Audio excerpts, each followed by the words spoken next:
Protesters also making their way onto I-75, stopping traffic there, forcing the authorities to clear the pathway for motorists. So here we are now, a little bit after 10 o'clock, and again, we are looking at an escalation of violence with a number of vehicles on fire. And Jeff, this is the way that people said they were resorting to expressing their anger and outrage over injustices in this country. But as we heard from Dr. Bernice King earlier tonight alongside with T.I. and Killer Mike, she wanted to reiterate the message that her father's non-violent methods did work. That is why Mayor Keisha Lance Bottoms is urging people to go home, reset, and channel your emotions in a more positive way on a different day, because this is not what she wants to see in her city. Let's go back now to the ground where Hope Ford has been bringing us updates all night. Yeah, Aisha, we're out here right now. You see this entire line of police officers right here. So the majority of the crowd has gone to that fire that is right behind us across the park. But right here, there were people, and as you can see, there are still people that are standing right there. Police, there was a fight that broke out between some of the protesters and some of the police officers, and the police started to immediately push back with all of those shields. There was a lot of scuffling. There were a lot of people falling on the ground, and there were a lot of people who were running, trying to get out of that, trying to get out of the way of the police officers.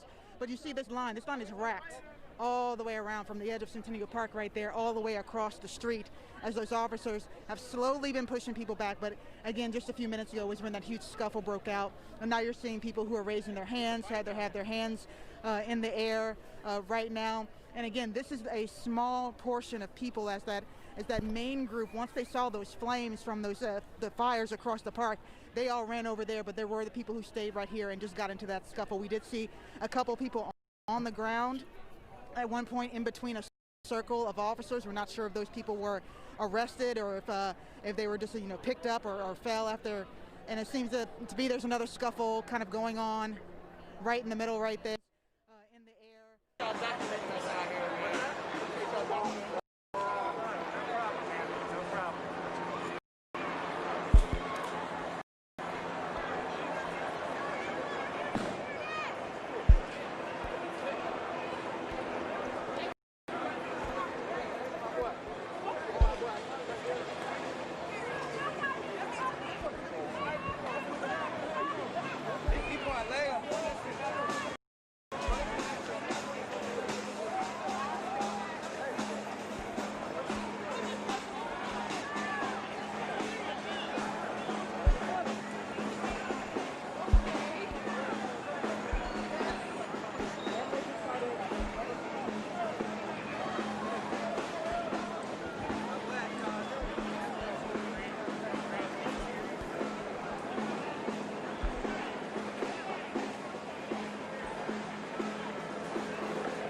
Please avec ça, pas plus.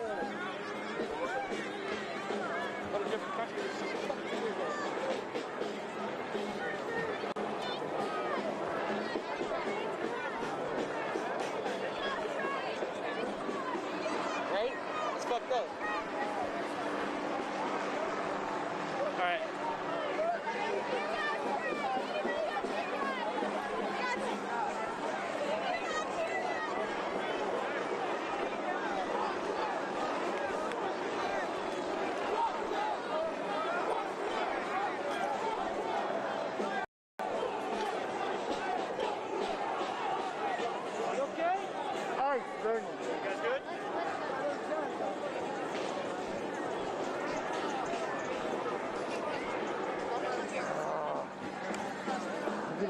Finissez, just avec ça.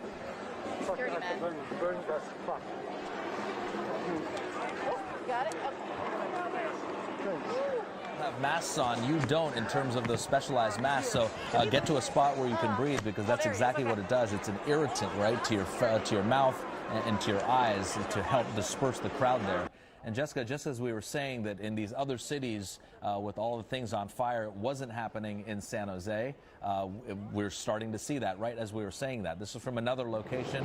Our reporter Ian Cull, this is from his vantage point, another direction of that dumpster on fire just about 2 minutes ago next to that SUV, where the young man told Damien, that he was simply trying to get out of the crowd, and the police officers started shooting at him, thinking perhaps that he was coming at them. So they detained him. Sure, they're questioning him now. Not sure if they'll arrest him, but that's what's happening. Okay, now we're starting to see glass shattered. We just saw a protester right there hit one of the shops right there, and you can see that glass front, which looks like an empty building, has been shattered. I don't think, and Damien, you can answer this, it doesn't look to me like they're using tear gas, because only a couple of the officers are wearing those masks. The other ones seem to be wearing clear shields. It looks like more like they're using their flash grenades, and that if it gets worse, they could use the tear gas, but it doesn't look like they're using tear gas at this point. Am I correct? Well, if it wasn't tear gas, I'm not sure what it was, because it was burning my eyes, and it's still burning my throat right now. So it is something. I do have one of those masks you're talking about in my truck, but I should have realized that it might get to this point. I didn't, and I left it in my truck, so I just have this one right now. But the crowd, it seems to have dispersed, but yeah, my eyes are really burning. Then they've switched Thank you, method. sir. I appreciate it. Let's bring in Ian Cole, who's actually the one that's giving us that vantage point. Ian, can you hear us? Yeah, I can hear you guys. I'm just right outside of the camera's angle. You can get this better look at this dumpster that is on fire right behind this Toyota SUV that has had all the windows smashed out that Damien was reporting on a little bit earlier. Scott, if we could go over here a little bit, and you can see that the police have moved up their line further along Santa Clara into the intersection of 3rd and Santa Clara here. And as you saw from our video as well, one of the so-called agitators that police are calling them. Now this isn't broke good. one of the windows. There's been a projectile, something right thrown from the protesters, and that usually will mean some stronger response by the police here shortly. But, most people standing out in the there street. It is. There's a projectile. Vandalizing like this. We've also seen a few people continue to throw glass or water bottles at the police, and that's why we continue to hear those flashbangs. There's another are having to return fire there. Some of the protesters have thrown some bottles. It got a little crazy there just for a second, and the police did respond with projectiles over my head. And that's the thing, Dan, we talked about this, but they are not shooting below the waist. They are shooting well over the head, and the first thing I do is turn away, because I surely don't want to have one of those in my face. Yeah, but we are moving now. Yeah, we are moving now. We've made it to San Fernando Street and 4th Street. The police have stopped and eased up.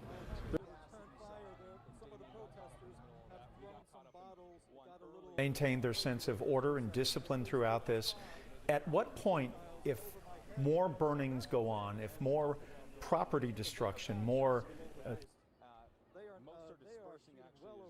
It appears, and it appears that most people have moved on past that.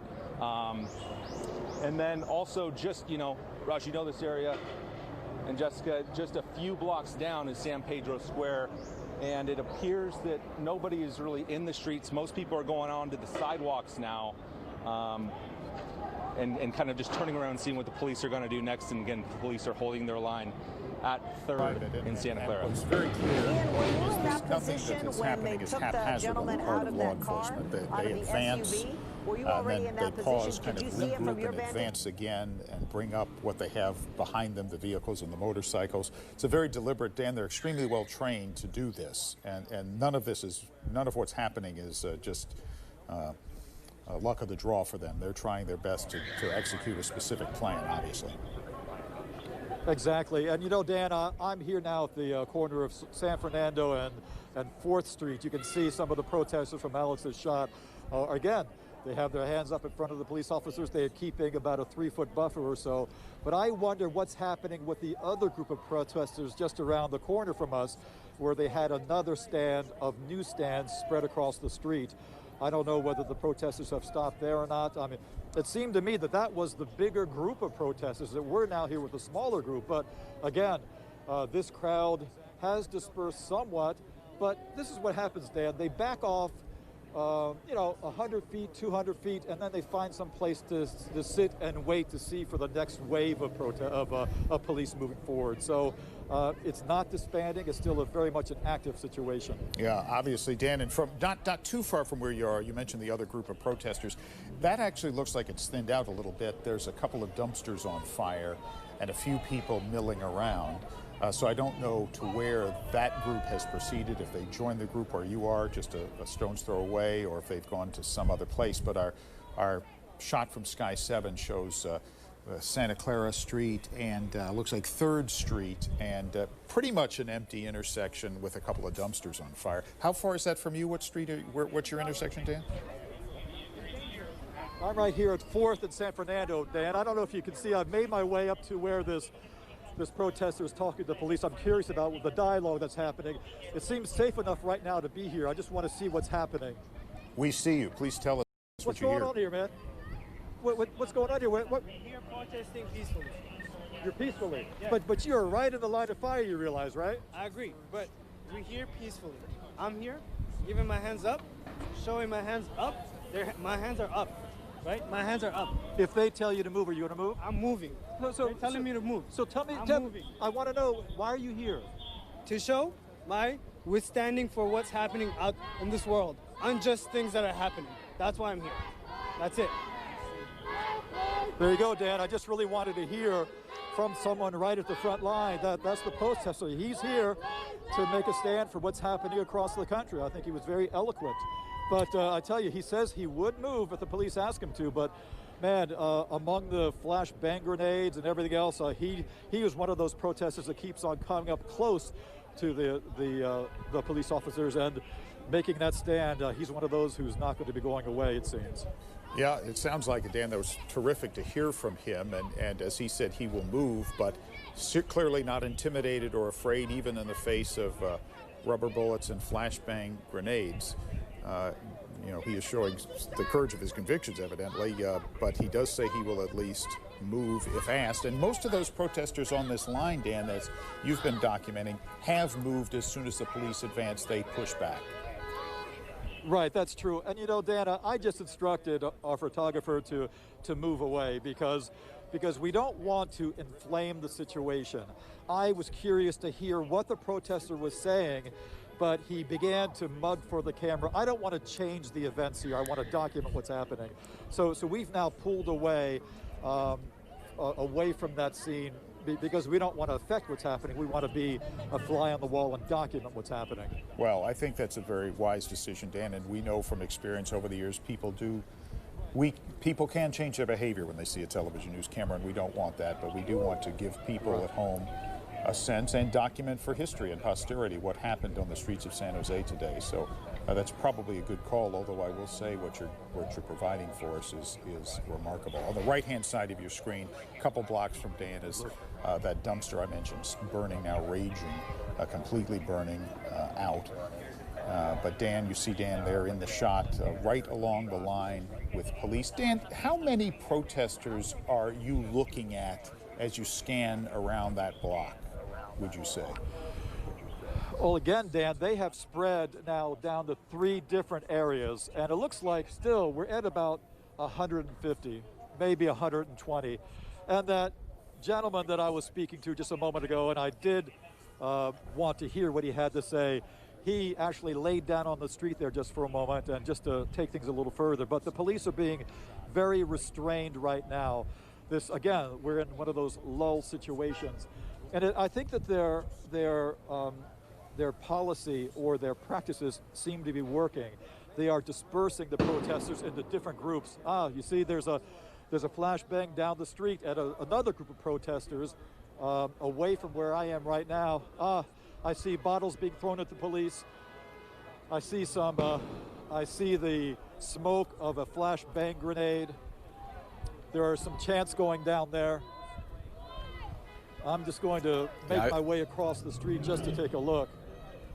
Yeah, there Dan, is some I think tear gas over there. That might be at 3rd and Santa Clara. It is 3rd, that's right. It is 3rd Street. It looks like 3rd Street and San Fernando Street. But I tell you, those flashbang grenades do their job. When that goes off, I could just see the people scatter. I mean, you don't want to be around when those things are going off. Well, so those protesters there have just scattered. Yeah, you know, Dan, you can feel it in your chest. I mean, the concussive effect of that thing is quite terrifying, actually, especially if you don't see it coming. It really is, Dan.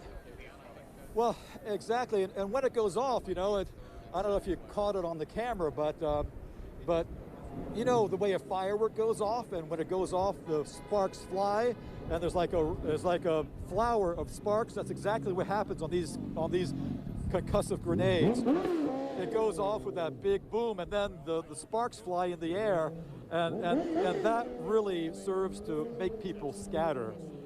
Again, the crowd is thinning out where I am right now. The police have paused. There is a lull. And again, I think that it seems as though things are calming down. The police have been able to spread the protesters out around several blocks. And it's kind of a wait-and-see game right now. And Dan, you know, the police have not advanced for the last few minutes from this line that we see from Alex's shot. It's always fascinating to know how and why and when they make the decision to suddenly move. And it's like a school of fish. Suddenly they all move in one direction. And for whatever reason now, they've decided to hold this line and not push them any further for the moment. Well, Dan, I've got to say that it's pretty clear watching these past several movements that the police will stay in location as long as things are calm. When the protesters get brave, when they begin to chant right in front of the police officers' faces, if anybody starts to throw water bottles, if the protesters get especially up into the face of the police, they feel that tension. The police feel as though the temperature is going up. That's when the officer in the middle says, move, and they all move at the same time. Now, again, I've seen a couple of times where a protester has actually made contact with an officer, and that just happens quickly. The officer will take off after the protester, and then he'll be followed by 3 or 4 other officers, but they don't go very far. They go about 10 feet. If they can't catch the protester, they retreat back into that line. So clearly, a lot of training has gone into this. They have their tactics, their strategies, and it appears to be working, at least for now. Yeah, and that's the one thing they will not tolerate. They're letting people protest, letting people have their peace, but they won't tolerate being assaulted or have things thrown at them. That is clearly where they will always draw the line. Exactly. That's right, Dan. Larry Beal watching as well. Larry, chime in here on the right. You see that dumpster now still burning. And you know, we're probably an hour from nightfall at this point. Yeah, thankfully it's only a dumpster at this point. I was just looking online, checking various social media posts, and I have to say, in comparison with what I'm seeing in Atlanta and New York, this is much more peaceful than some of the confrontations that I'm seeing on Twitter, because the situation in Atlanta was downright ugly, with protesters actually throwing what appeared to be some sort of firework device or incendiary device into the middle of a bunch of police officers who were trying to maintain the safety at the CNN building. group of protesters were there, and in New York, also some ugly scenes. We've had a couple of isolated incidents in San Jose, but overall, not too many injuries. We saw one police officer who got hurt, and he was actually dragged off to safety by fellow officers. Hard to play doctor on TV, but he did not appear to be in too bad a shape, and maybe a couple of protesters who've been injured. But by and large, Dan, I think we're fortunate that this has not gotten worse. But again, as you mentioned, 7:24 right now. It's still light out.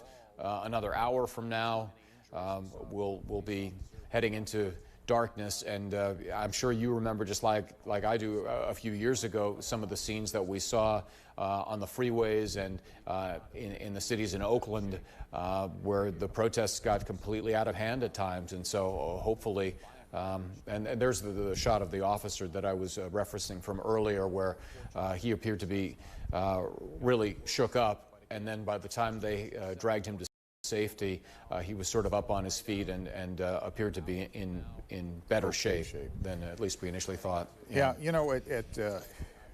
these like I do a few years ago. Because the people who are on the streets, they won't hear that message for some time to come, because they're outside on the streets, if ever, Jeff. And it was so powerful, so passionate, just saying how we've now got where he appeared to be.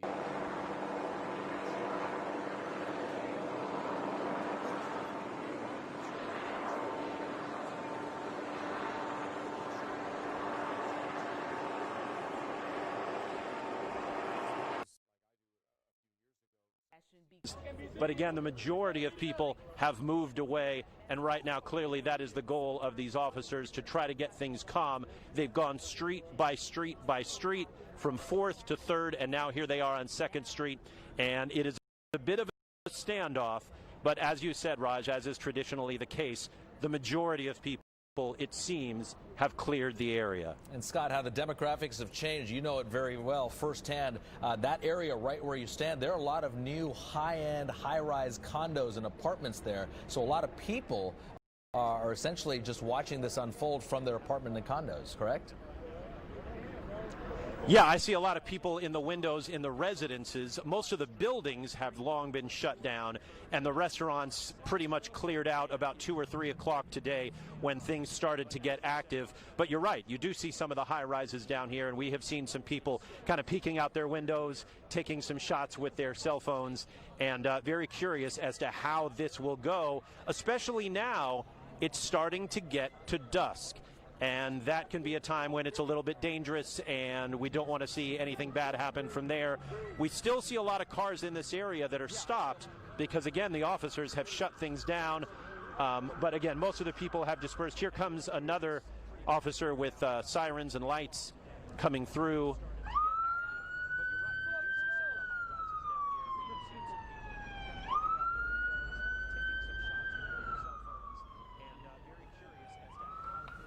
And now that officer,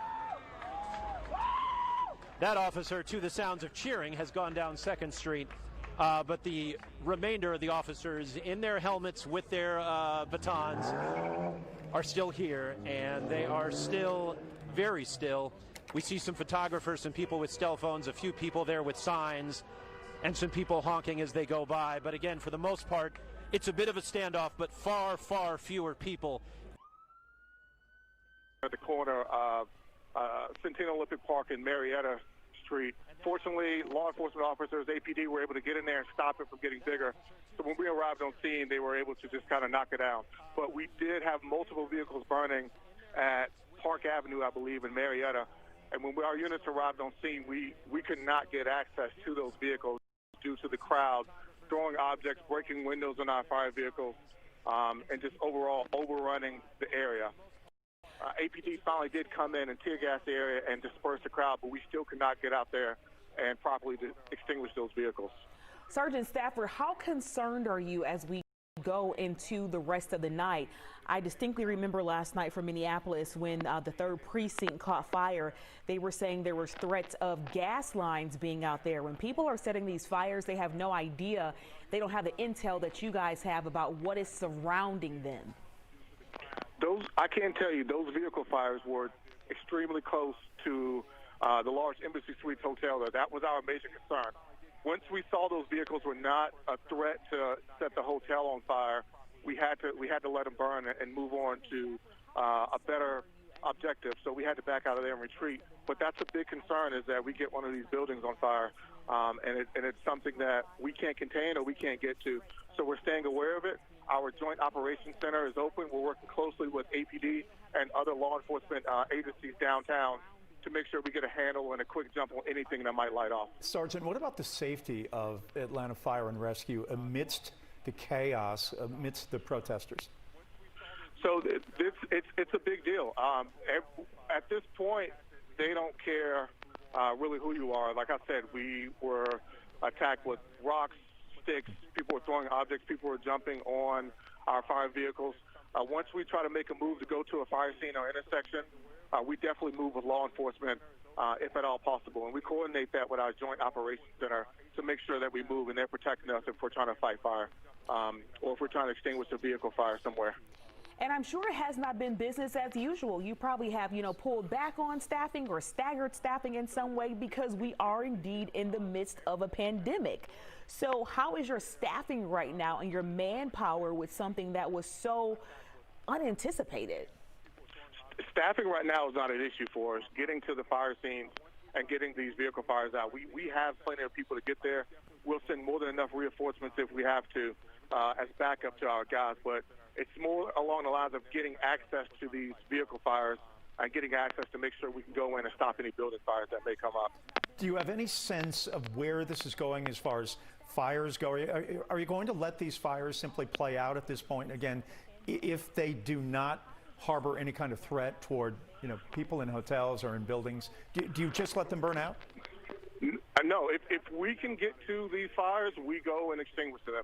Like I said, we work with APD to help us get security out there to make sure they're watching our back when we're trying to. We can't protect ourselves from rocks and put a fire out at the same time. So that's why we have to work closely with law enforcement. As far as where this goes into the night, it's to be determined. Once we get an alert of where we have a fire, we'll go and check it out. And if we can get there safely, we'll do what we need to do. All right. Thank you so much. That is Sergeant Cortez Stafford with the Atlanta Fire and Rescue, as we still take a look at the scene that they couldn't access at the time because of the crowd. These two vehicles on fire that he said were dangerously close to the Embassy Suites. And that is a major concern tonight about these fires being close to buildings, which we know. Then you have to talk about gas lines. On the left-hand side, you are seeing the College Hall of Fame there that has been broken into from the front, and looting has taken place there according to APD. As we head into the 10:30 half hour tonight, this thing is just continuing to go on. Now, on the right-hand side of your screen, we do see a few people coming and going, but from our crews in the ground and even from Chopper, we haven't seen a big crowd. Not sure where the bulk of the crowd has gone, or as a result of that tear gas, if they have started to disperse. That was the message all day. From the first time we saw this escalate, Jeff, we saw APD take a real low-key stance under the direction of Chief Shields, saying, let people express themselves. We are not going to be the cause of any agitation. We saw that play out on live TV, but then it reached a point where they were forced to deploy that tear gas. Windows started to be broken. Vandalism was introduced very, very quickly. And now, Jeff, this is where we are. So we still don't know if we have that big crowd still out there tonight. There has been a lot of talk about how this protest has been different from the ones that we have seen through the streets of downtown Atlanta over the course of the last decade during civil unrest and protest over issues relating to African-American men who have been killed by police, whether it's in Ferguson, Missouri, or Trayvon Martin. Any of these sorts of protests, for the most part, have been very organized. they have almost been choreographed in terms of the ability to send people a certain direction or a manner in which they would be marching through Atlanta, walking through Atlanta, how it would go, potentially even how it would end. This has been different. This has not had that kind of organization. There's been more of an anarchy kind of view of this. It has been chaotic. It has not had a central sort of leadership that makes this somewhat navigable for law enforcement. Who do you talk to? Who do you speak with? How do you shepherd these people to get out of the streets, to try to get them out of downtown Atlanta?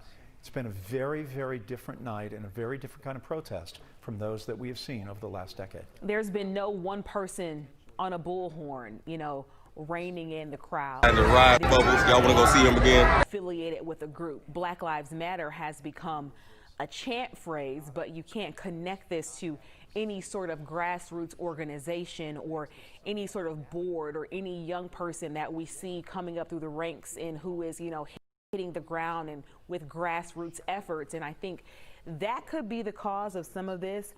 Also, Jeff, when you mentioned those protests, I think now we're in an age where social influence is even bigger than it was within the last couple of years with things like that happening.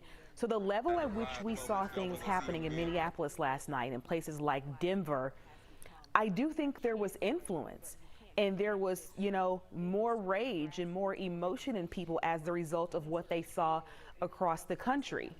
And so it was almost as if this protest couldn't come in at a lesser level, if you will. Well, you could be talking also about a generational change too here. Yes. I mean, this crowd looks younger than the ones that we have seen prior.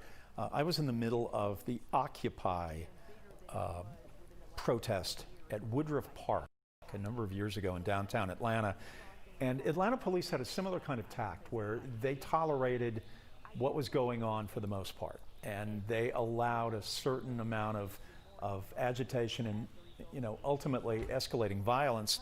And then at some point, it must have been around 11:30 or 11:45, Atlanta police come on horseback, and that's the end of it. And they came in force to put an end to all of it, and it squashed the protest. And granted, the numbers are not as large as this, but again, it was a bit of an older protest, and it was certainly more choreographed. And maybe when you mention that, the demographic, that is why the message from a Killer Mike or from a Dr. Bernice King or from a Mayor Keisha Lance Bottoms, it seems so total opposite of what we are seeing here tonight. We also do have to consider something Mayor Bottoms said when she said to go back to where you came from. And also T.I. and Killer Mike mentioned this too, that a lot of people involved in this process may not know the history of Atlanta because they may not be from here. And so that could be a reflection of why this is looking a little bit different. We're taking a look again on the left-hand side of the screen where Chopper is showing us this view. We just don't see, you know, the large crowd. We haven't heard from Governor Kemp in quite some time. He is back tweeting tonight. Let's pull up some of Governor Kemp's responses. He says state law enforcement officials have been working closely with Mayor Keisha Lance Bottoms and APD throughout the day. Yeah, and they're making some contact. Anytime I hear that sound, that pop of the riot gun going, I turn away from the direction because I surely don't want any sort of damage to my head. But they are still moving. Hey, Dan. It looks like they're. Yeah. Dan, forgive me for interrupting you, but we have a development here that's quite fascinating. The Bay Bridge, protesters have shut down the upper deck of the Bay Bridge, and we don't see, it looks like protesters in their cars. I don't see anybody out on the street yet, but it looks like protesters have brought traffic to a virtual dead stop, although a couple of cars have started to move again. And again, as we know, a protest got underway in Oakland at 5 o'clock today, and another one was expected to start at 8 or maybe merge into two different protests. But we're looking live on the right-hand side of your screen at the upper deck of the Bay Bridge, which is not moving because the cars have seemingly blocked traffic. We'll keep an eye on that. Dan, I'm going to let you continue where you are because it's fascinating to be at ground level and on the streets of San Jose. We'll keep watching what's happening on the Bay Bridge in Oakland. Well, Dan, we are on the move again. The protesters are moving very quickly. They are moving with the officers. Just a moment ago, though, there was someone who was, this is not a good thing. There's a female protester who's facing off with a female officer right there. I think you can see the shot on Alex, and she is being very stern and saying, move. Interestingly, though, that officer has her face shield up. I can't imagine why she would do that. But the young woman is making a stand with this female officer, and that's not a good idea. Just a moment ago, Dan, there was a man on a bicycle who got pushed over by the officers because he was not moving quickly enough. He went down to the ground, he jumped back up and complied. The officer picked up the bike and gave it back to him. Alex, I don't know if you can see this. There's a trash can on fire over there. There's been a fire set across the street. But that's the first flames that we've seen tonight, and I don't ever want to see that, obviously, you know, from what we've seen up in Minnesota. But someone did set that trash can on fire. Interesting that the police officer handed the bike back, and let's bring in. Go ahead, Larry. You want to say something? Yeah, I just wanted to, because we got this incredible perspective from Dan Noyes right here with his cameraman, and as I look at the crowd, it looks like it's a fairly young group. One of the things that I've seen all across the country today is that it's not just people of color. You have white America out protesting as well. What would you say if you had to kind of clue us in as to what the age range is and the group of ethnicities that you see? Well, I've got to say, Larry, that I've seen a wide range of ages out here. I've seen older people, but you're right. Right now, I would say that we're in the 20s, perhaps early 30s. But I see Latino, I see white, I see African American. But again, the issue here though is that you have these personal beefs that will pop up all of a sudden. I mean, I'm right here, and this guy on the bicycle was getting a little too close to the police officers, and he got a little tense. And we shouldn't do that, right? We ought to move back. Well, right? we have to. We hear we both ways. You know, they're doing their job. We here just to send a message, not to destroy properties or anything. We just here to send a message. But if the police asked you to move, you're probably... we move. Okay, all right. But you didn't move quickly enough, huh? No. Okay. Well, he says that he wants to move when the police ask him to, and he just didn't move quickly enough, and he escaped a more serious confrontation, but that's exactly how things pop off. Yeah, and it sounded like but we are moving. And go ahead, Dan. No, I was just going to say that, but we are moving very well, and as we move, it seems like this crowd is getting thinner. I'm just, and I think it appears as though it is dispersing more. I would expect this to be over, at least this round, this chapter of the protest here in San Jose should be over. I would guess within a half hour or so, but who knows? Yeah, right. Who knows if there's another crowd just around. Larry, I got to say that, Alex, take a look.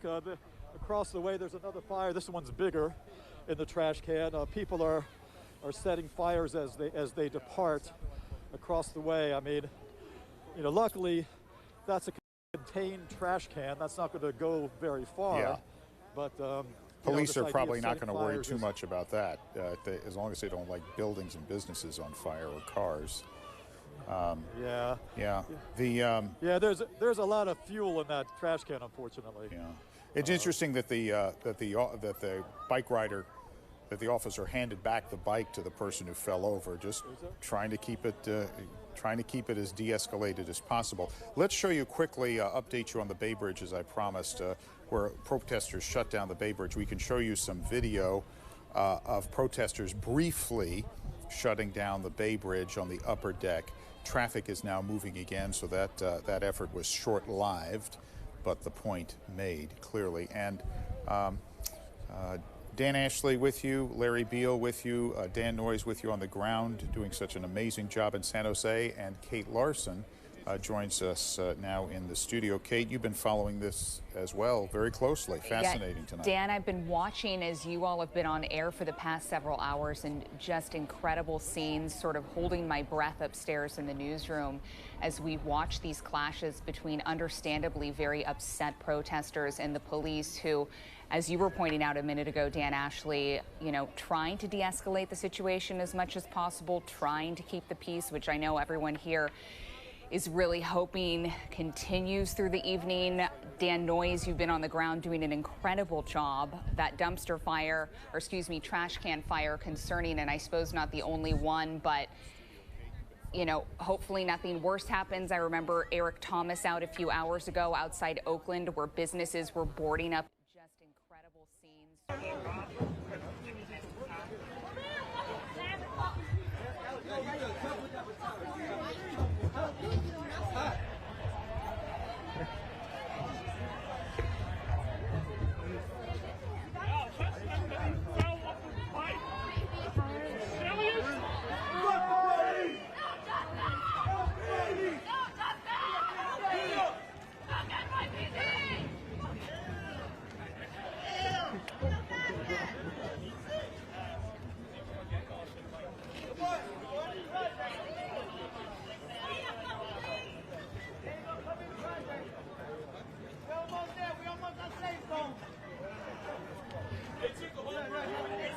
That's 90 pounds.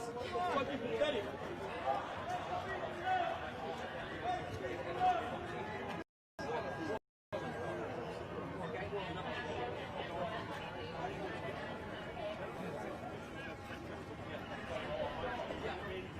Get a fucking BMI. You're gonna do something that's 90 pounds.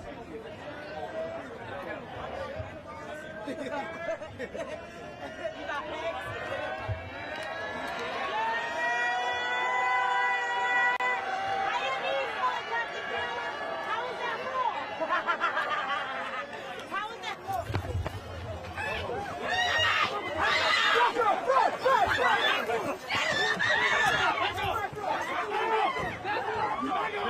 Where you go? Where you go? No, back up. Y'all tackling bitches? Y'all tackling bitches? Let them go. Yo, go loud. Everybody go loud. Oh, my PDK, you heard? Okay, this is a dilemma. That's the project I don't live there. Which way I'm supposed to go right now? Back that way? I want to go, brother. I go back that way? Push us back by yourself. Hold on. This is don't bring it in with you. Push us back by yourself. Situation because I don't live that way. Let's see you do it by yourself. Go this way. Let's see you do it by yourself also. Go to full green? Push us back. Shit. Nah, that's full green. I don't live full green. I'm not Push us going back. I ain't trying to go in there. I ain't trying to go down right now. You looking for the same. You like, yo, y'all niggas left me. You know ain't nobody there. My soul.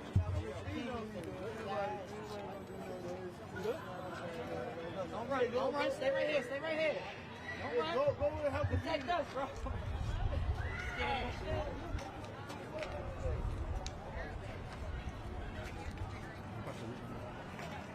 Yeah. It's too dark. I won't be able to get it. I'll bring it over anyway.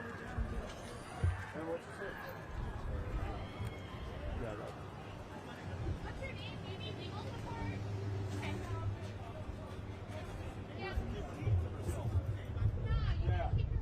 Keep your hands to your fucking self. Why was she defending herself?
This shit is real.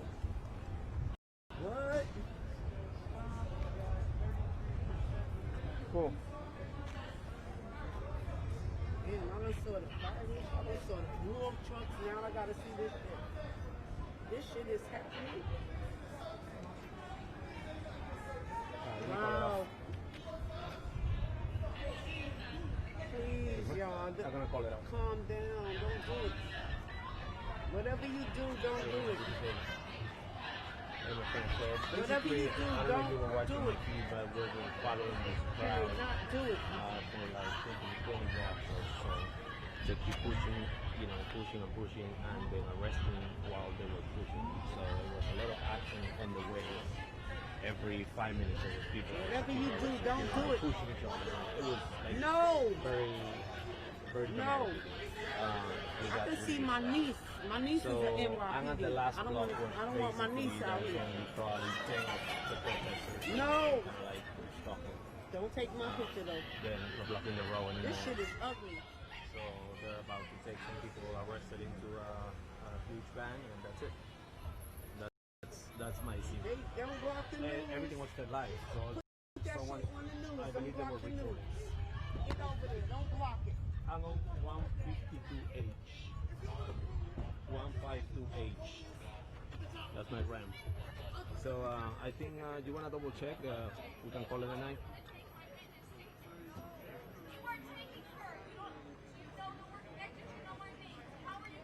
No.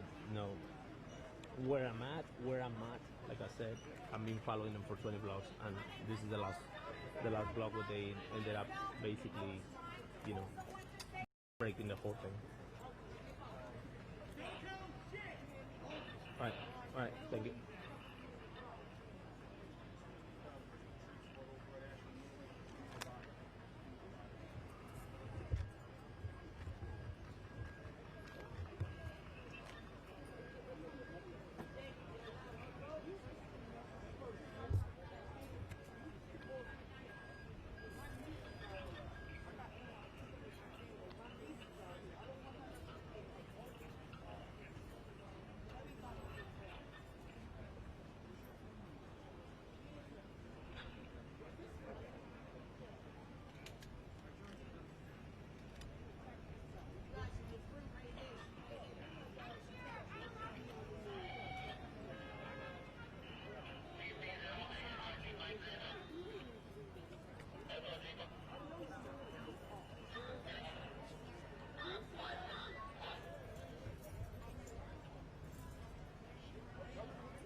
Alright, started walking back.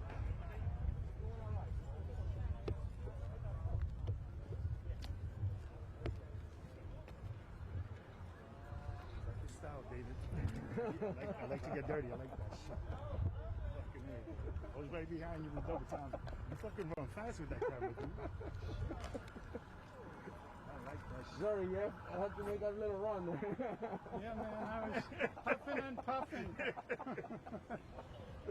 Oh, man. I think we were the only crew who actually hold it down. Yeah, yeah.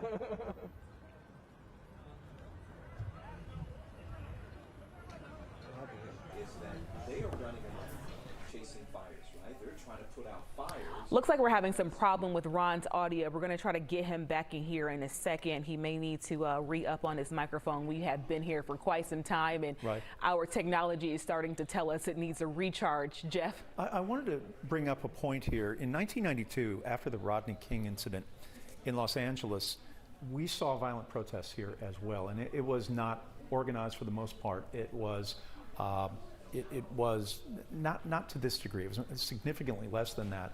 But there was an individual who was killed at that area through there at the corner where McCormick and Schmick was.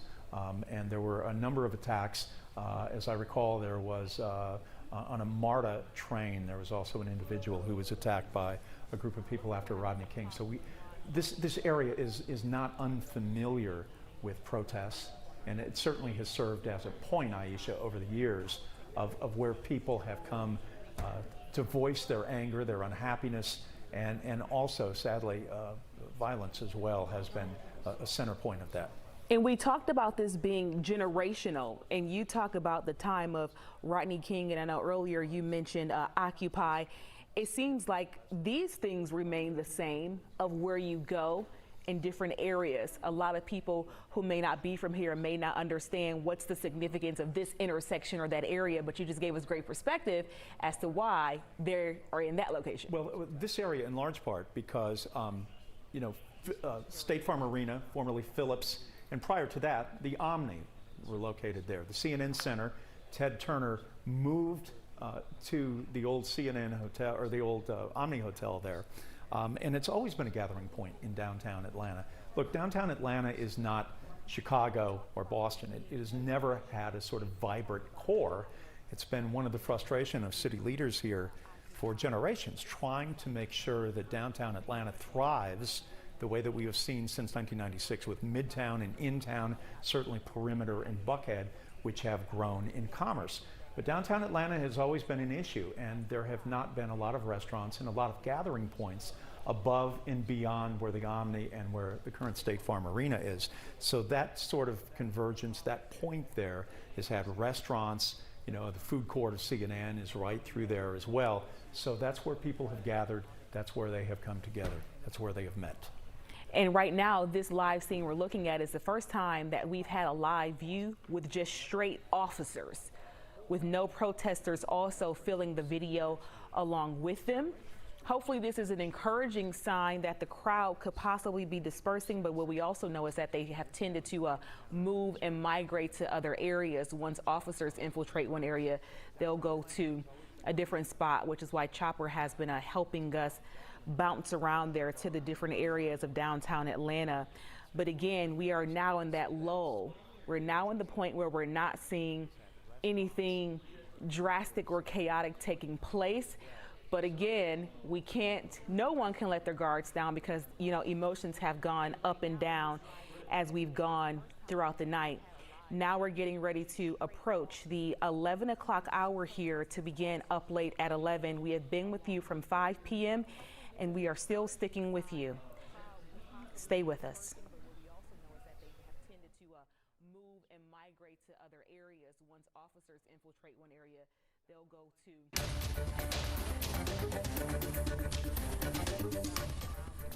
Breaking right now on Up Late at 11. Atlanta on fire. Frustrations over the death of George Floyd in Minneapolis boiling over all across the nation and right here in Georgia. You are looking live at the scene right now on the left and right hand side of your screen of downtown Atlanta, where protests have been happening since about 4 o'clock this afternoon. A large crowd, many more people than anticipated. The flyer and the news of this protest was just released yesterday afternoon. Look at Atlanta in the upper right hand side of your corner, upper left hand side, to see how many people came together within 24 hours. We are no different than other cities that are feeling rage and anger and frustration over what we have witnessed in this country, all the way to Denver, to New Orleans, and also to Houston, with those large crowds gathering right now. I am joined tonight by Jeff Hullinger. You are looking live at the scene right now on the left and right hand side of your screen of downtown Atlanta, where protests have been happening. Guys got me. Oh shit. My nose is burning. I'm really lightheaded. I'm about to sit down. I can't. Oh fuck. Oh. Woo.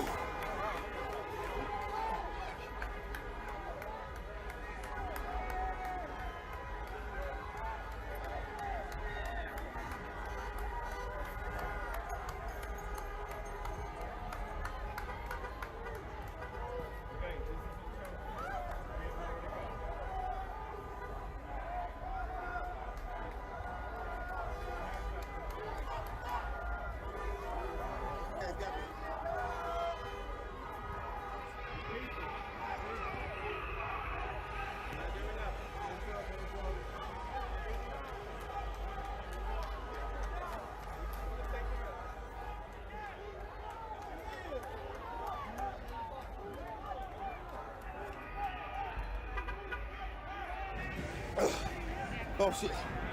My nose is burning. Stop and rush everybody again. I'm really lightheaded. I'm about to sit down. I can't. Oh fuck. Oh. Woo. Yep.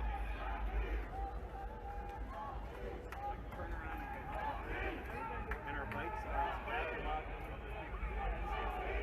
what if we tried to get through and be like, my bike? No, that's what I'm saying. Like, if anything happens, like, I live downtown, I'm trying to get my bike.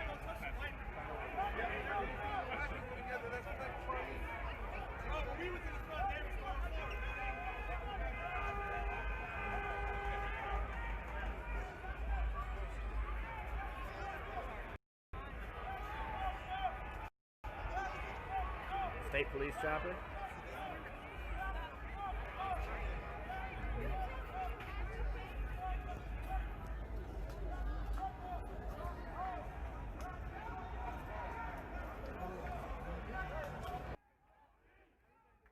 At the crowd, and there was actually tear gas that was fired. We're getting a little bit of that after effect right here. There is a woman to my left right now who was hit. She was pushing with a walker, and there, people immediately grabbed her, pulled her back here, so that they could help throw water into her eyes and help her out.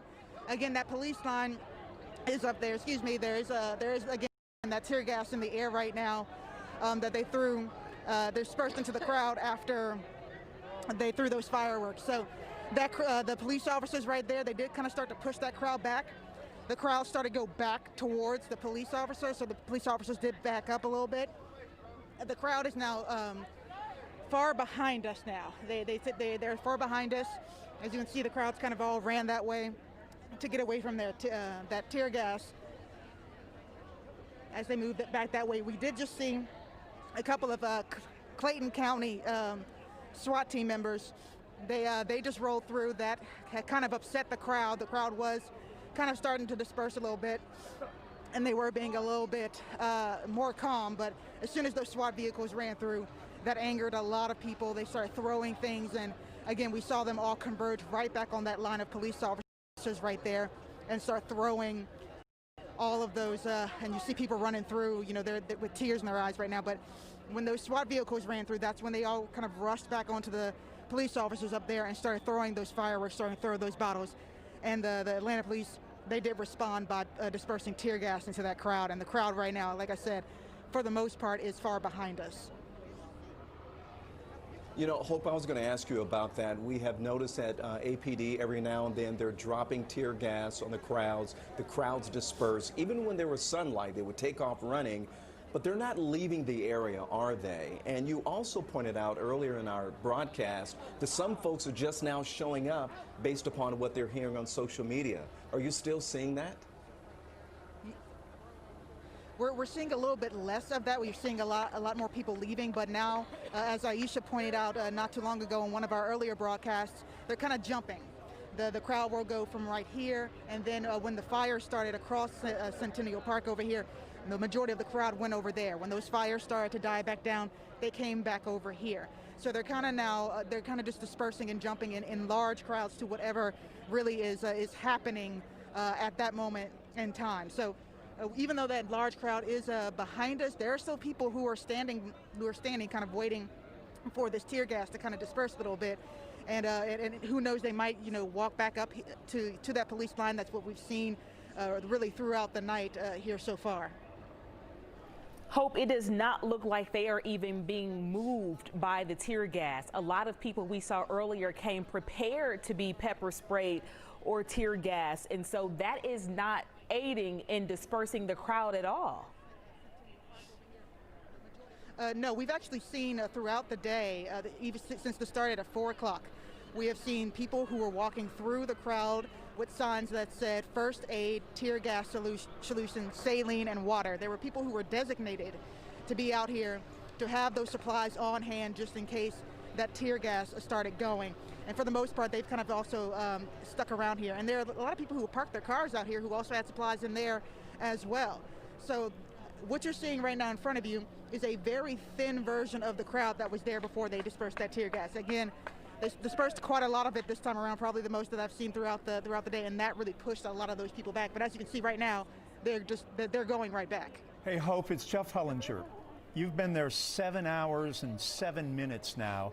As you have seen people walking past you, going back and forth, Atlanta police are reporting that people are firing BB guns, pellet guns at them, throwing all kinds of things, whether it's rocks or bricks. Are you seeing people with BB guns doing those kinds of deeds in front of you? I have not seen anyone with BB guns. We have heard shots that were not fireworks or tear gas being deployed. We heard that probably a few hours ago. There were a couple of shots that we heard. They didn't sound like gunshots. They didn't sound like fireworks. But we did hear that a few hours ago. We have seen throughout the day people kind of picking up what they can find and throwing at police officers.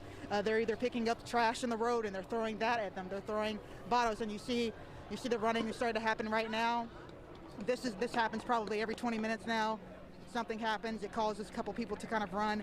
And to continue answering your question, earlier we saw even there was one person who was handing out rocks to people and encouraging them to throw the rocks at the police or encouraging them to throw them at the building. They've been throwing some of the empty spray paint cans. We even saw there's a construction site not too far, kind of in the parking lot area. We even saw people going into there to pick up pieces of plastic and those orange and white cones and coming out with those and throwing those. So haven't seen BB guns, haven't seen knives, but we have seen quite a few other things being thrown. All right, Hope, thank you. All right, we are going back live out to the scene where you see on the upper right-hand side of your screen and down on the left where the crowds have pretty much dispersed. And as we've seen all night, they're migrating to multiple different areas. And we understand that although tear gas has been deployed, APD has taken more of a responsive role, but still this situation has not come to a head in order to get the crowd dispersed at a level where we could start seeing this calm down as we are almost at 7 hours. Well, I think you make the point about them dispersing. The question is, how is that defined? Does dispersing mean going to other areas of downtown and perhaps circling back? It does not appear, and certainly, we're sitting here in the television studio watching this unfold over the last 7+ hours now, but this crowd looks to be about the same size that it has been now for at least 4 or 5 hours. I think initially the crowds were larger. They were en masse in front of the CNN Center, but around, I want to say around 7 o'clock or so, they thinned a little, but this number has stayed pretty constant, Aisha, I think for the last 4 hours or so. So we're not seeing any protesters leaving the scene. If they are dispersing, the question is, where in downtown are they dispersing to, and at what point will they come back?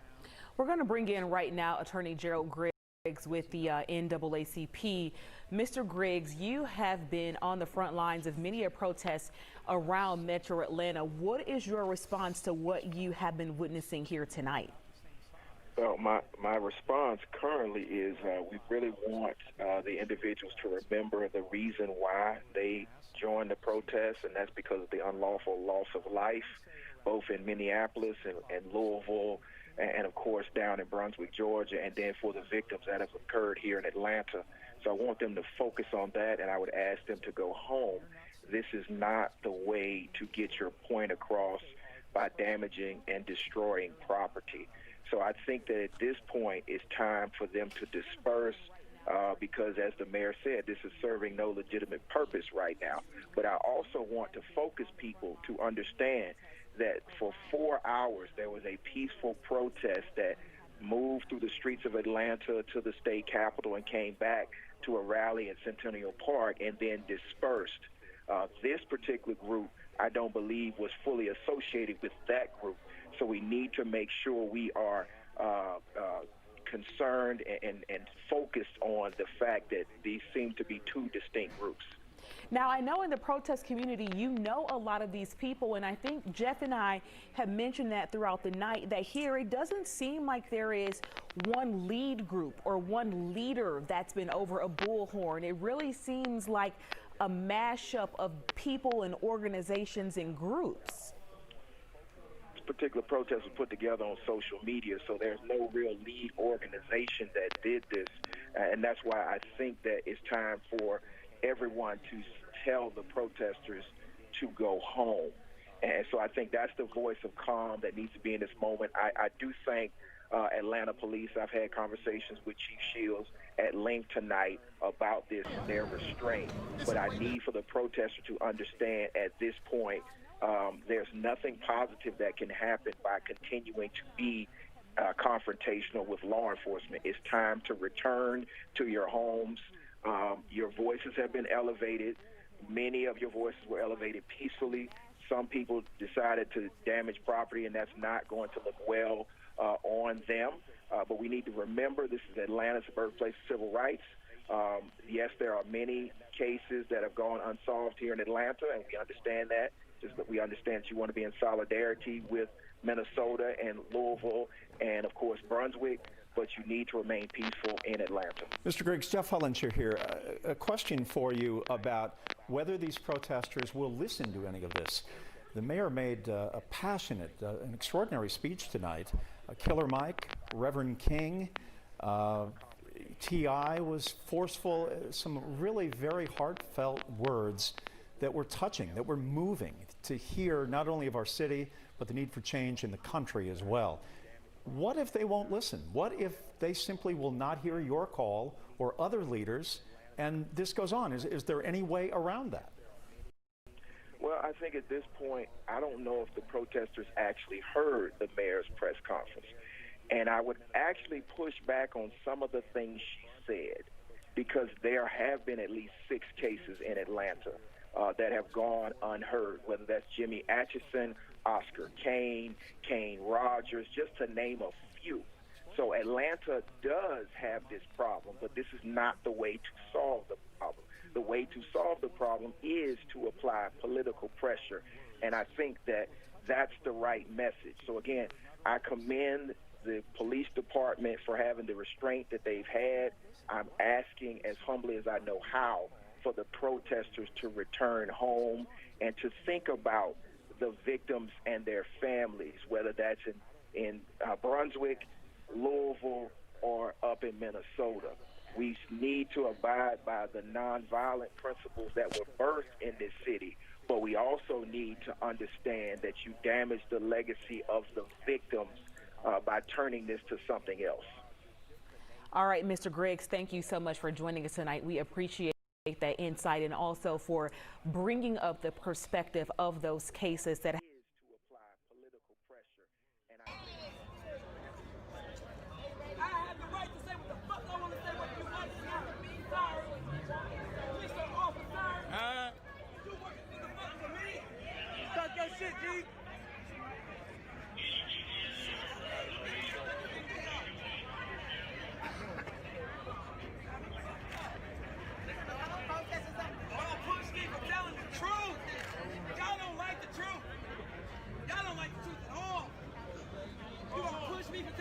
Ain't no go home, bro. All that shit y'all done did to us. Man, fuck no, ain't no going home, boy. Ain't none of that, man. Ain't none going home, boy. People responding to one of the officers. Y'all beat my ass, bro. Everything, nigga. Y'all beat my ass, bro. This shit ain't over with. This shit ain't over with, man. This ain't the civil rights movement. Yeah, motherfucker, you see that too, bro. Bitch ass. That fat bitch motherfucker right there, man. Right there behind that bitch ass nigga. Puss ass, y'all beat my ass, bro. That's why I'm out here, nigga. I ain't going nowhere. That right there. I ain't going no motherfucking where.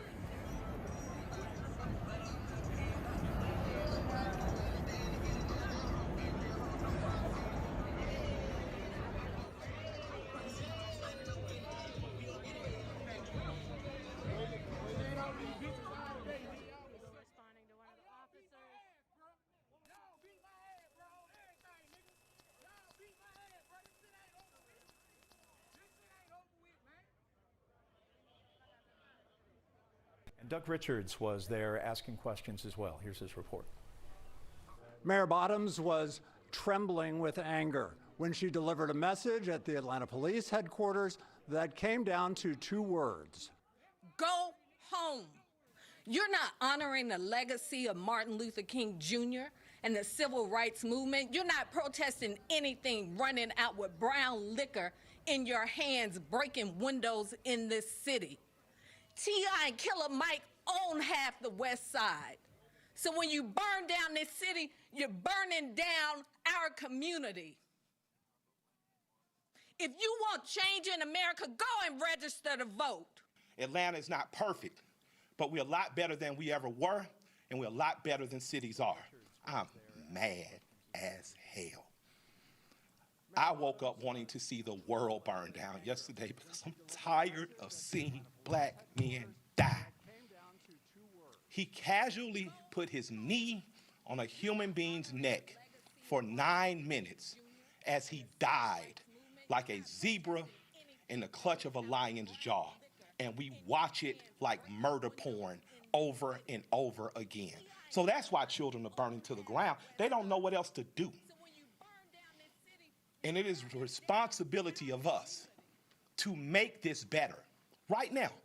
If you care about this city, then go home. Bottoms said her message of go home also includes peaceful protesters, though she said that she wanted to invite them to reorganize and try again another day.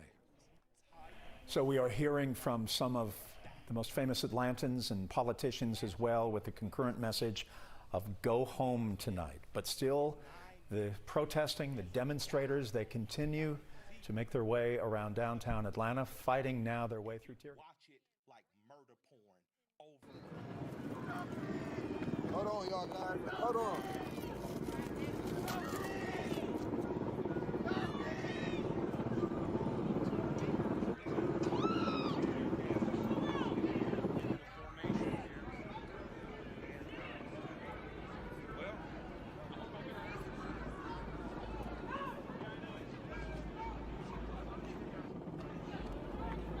Put on their gas masks. Police have put on their gas masks. Again, they had them on before. I don't know what happened. Just put them on again.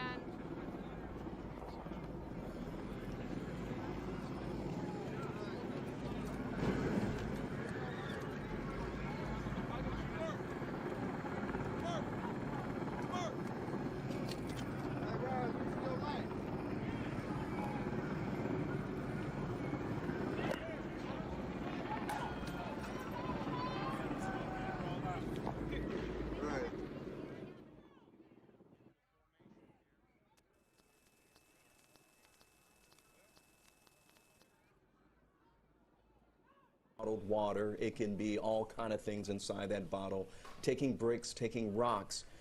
But what we're noticing when it comes to the tactics is they're firing the pepper spray, but within a few minutes, the crowd, they come right back. They disperse, they come back. They disperse, they come back. And they're so transient, they're so fluid, they move from one corner to the next. So it's hard to contain them. It's hard to say, okay, in this particular geographical area, we know that we can contain the protesters here. Hey, let's move the troops in. This is what they're doing right now as you're looking on your screen. Let's move the troops in, secure the area, or make some arrests, and call it a night. But it does not appear that they're able to do that because the protesters move from one geographical location to another. And the other thing here, and we've heard this from the firefighters tonight, from Sergeant Cortez Stafford with the Atlanta Fire and Rescue, they couldn't keep up with the fires because as they were trying to put out some fires, the protesters were attacking the firefighters. And so they had to get out of the area and wait for APD to show up. So APD is literally putting out fires in different parts of downtown. This thing can still go on for hours because I don't know how they're going to be able to contain this violence. And Ron, speaking of those fires, that's where we have our Ryan Kruger. He is on the ground near where some of those vehicle fires took place outside of the Embassy Suites Hotel, also over in the area near the College Football Hall of Fame. Let's go to Ryan Kruger on the ground with what he's seeing as those firefighters have now, it looks like they've made it into at least one of those areas where the cars were on fire, Ryan. Yeah, and it really does look, Aisha, like they have finally been able to extinguish and put out that fire. As we heard earlier today from Atlanta firefighters, this fire has been burning for a couple hours now, but they weren't able to get here because there were so many protesters blocking their way. So a lot of the fire trucks actually moved out of the area. That is when police moved in, finally kind of got the crowd to disperse and move away. And it was just recently that they moved over and started working that fire. And I can tell it's hard to see. There are a lot of people in front of it, but just getting these glimpses of it, that car is just completely charred. I see two cars in front of it is another one. It looks like a white car, and that one has also just been completely charred as well. So firefighters fought those two fires. Now I want to show you the other major damage that we are seeing. So we are right in front of the College Football Hall of Fame, and this was the area where protesters earlier came in and shattered all of the front glass that is here. If you've ever been here, this is all glass in this front area. They shattered all of the windows.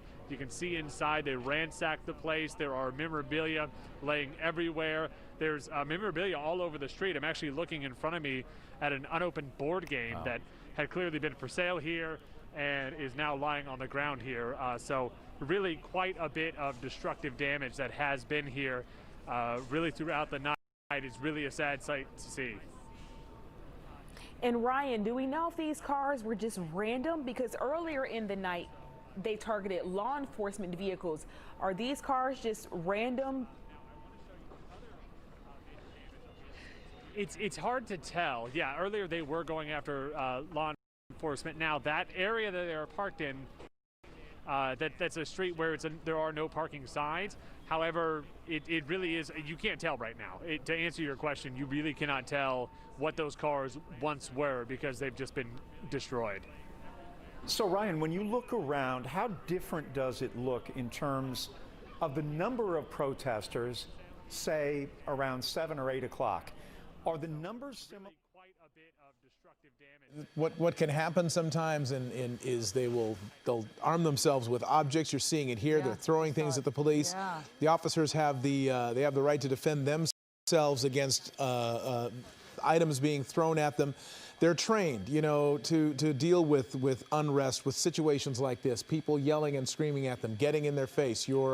If someone yells and screams at you and gets in your face, you do not have the right to retaliate in any way against them.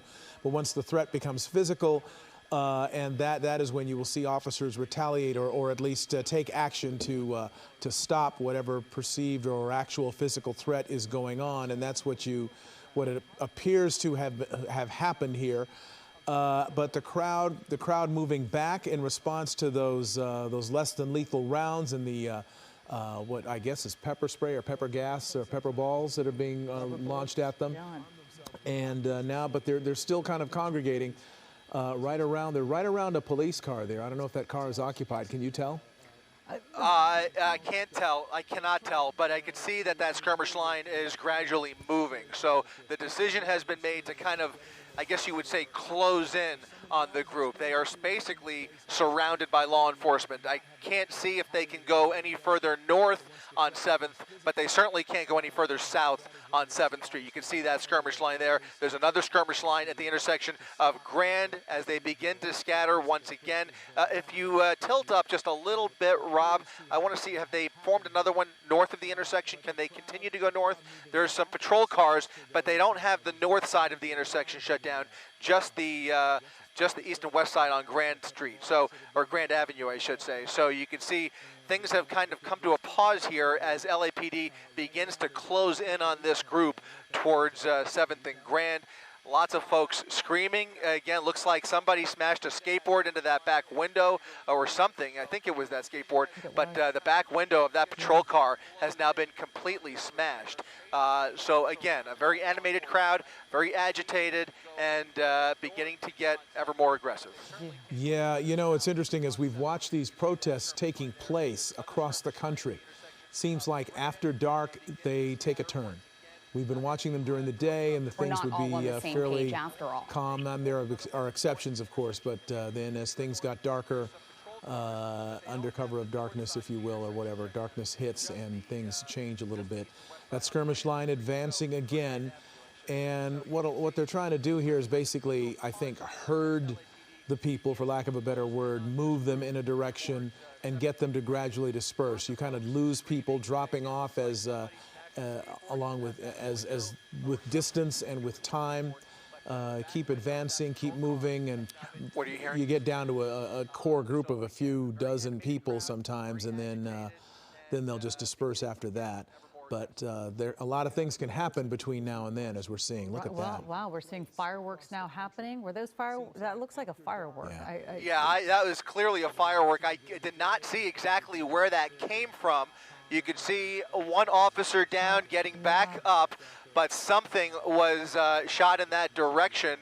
I can tell you that I'm hearing word, and I cannot visually confirm this yet, but some of these protesters have actually made their way back over to the 110 freeway where they're trying to get on the freeway. So now we have two separate locations. We'll try and get some more information and a better view of that situation on the 110 freeway in a minute, but clearly you can see things getting much more animated at 7th and Grand, where tear gas was fired, and now we see fireworks going off. I'm not sure where that came from, but presumably that would have come from the group of protesters. Yeah, Chris, and we were seeing earlier, you and I both saw that same image where it looked like someone holding their skateboard had just smashed the back windshield of that police cruiser that we see right there with its lights flashing. But again, this crowd is getting a little bit more tense, and it doesn't help matters that most people have been on lockdown for the last couple months, and this is the first night that County is reopening their restaurants, so people are started getting out, and I think a lot of people have a lot of pent-up energy, and they're just coming out there, and boy, this is just getting, the tensions are escalating. People are becoming more and more violent out here. Let's hope brings some peacefulness to it again. Yeah, it's interesting. You talk about the pandemic, Colleen, and how, we're still in the midst of that. We're on the downward slope of that, but we're still in it. And it is a fact that so many people have been locked up in their homes for a long time, or they haven't been able to work, or if they are working, they're working a lot more hours under conditions that they might find themselves in danger, some of these essential workers. So it has been a tense time anyway. It's been a difficult time anyway. And you overlay that with what has happened in this really difficult. And I think a lot of people have a lot of pent-up energy, and they're just coming out there.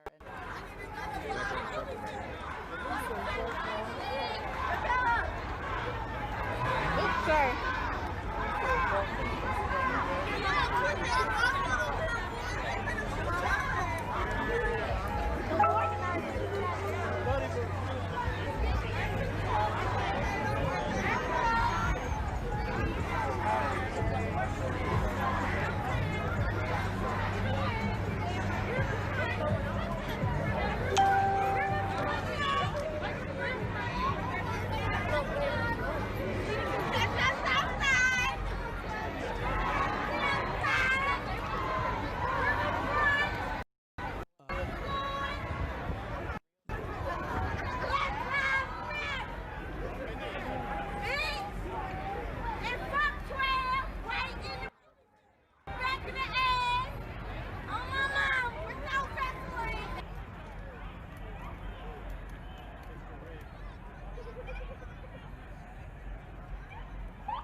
When the day comes and the Most High don't sing, and the breath of life will be gone.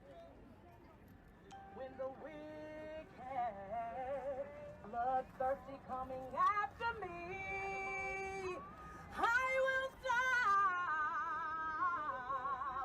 and listen. Listen to the marching of angels, warriors, and soldiers. We're marching in. We're marching in.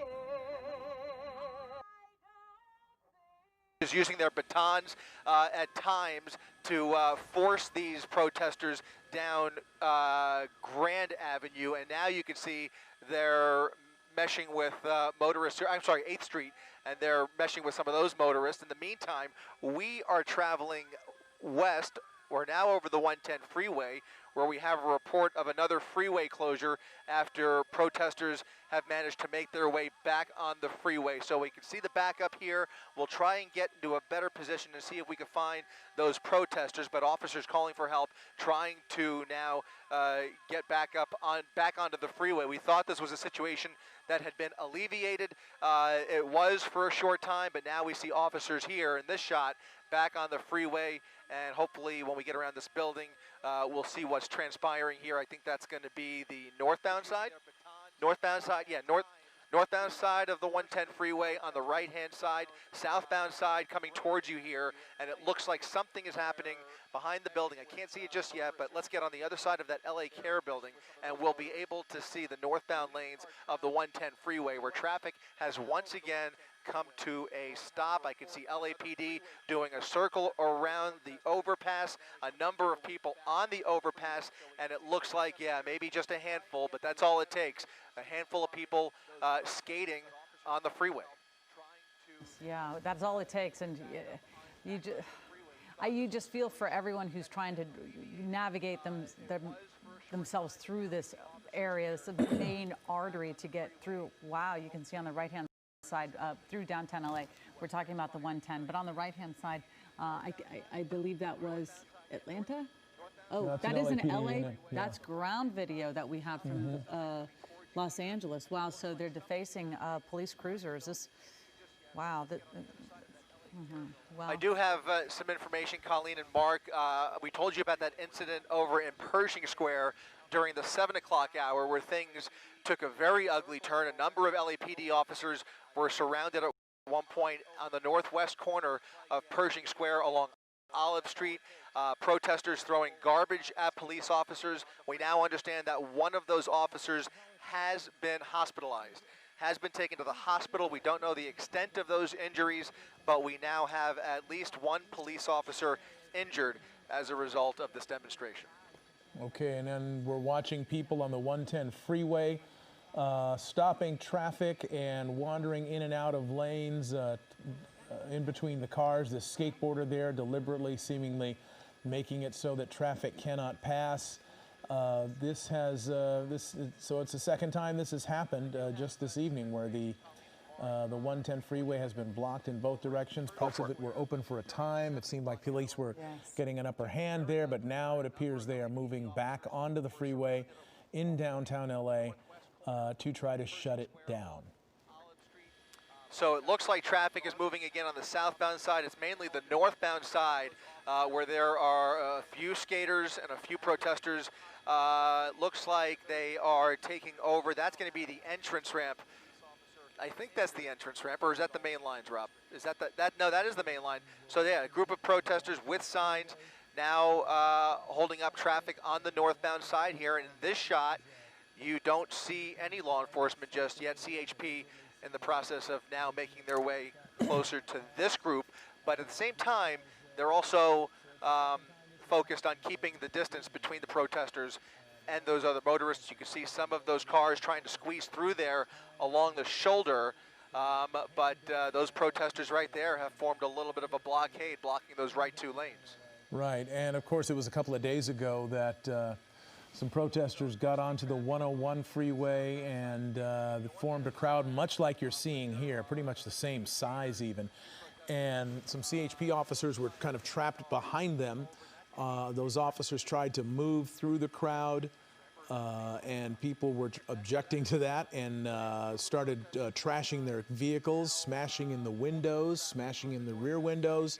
The officers then took off or headed out of the crowd. People got on top of the vehicle, and one of the persons who was on the hood of one of the CHP vehicles fell off, appeared to hit his head, was injured, transported later. The two CHP cars were smashed, and now you're seeing they've made it all the way across, and they're actually putting up blockades. They're putting up these barriers. I can't make out what those are. What are those? Those are those street. Those are those street barriers, but I don't know what the white ones are to the side. What are those? You're right. I'm wondering what that is.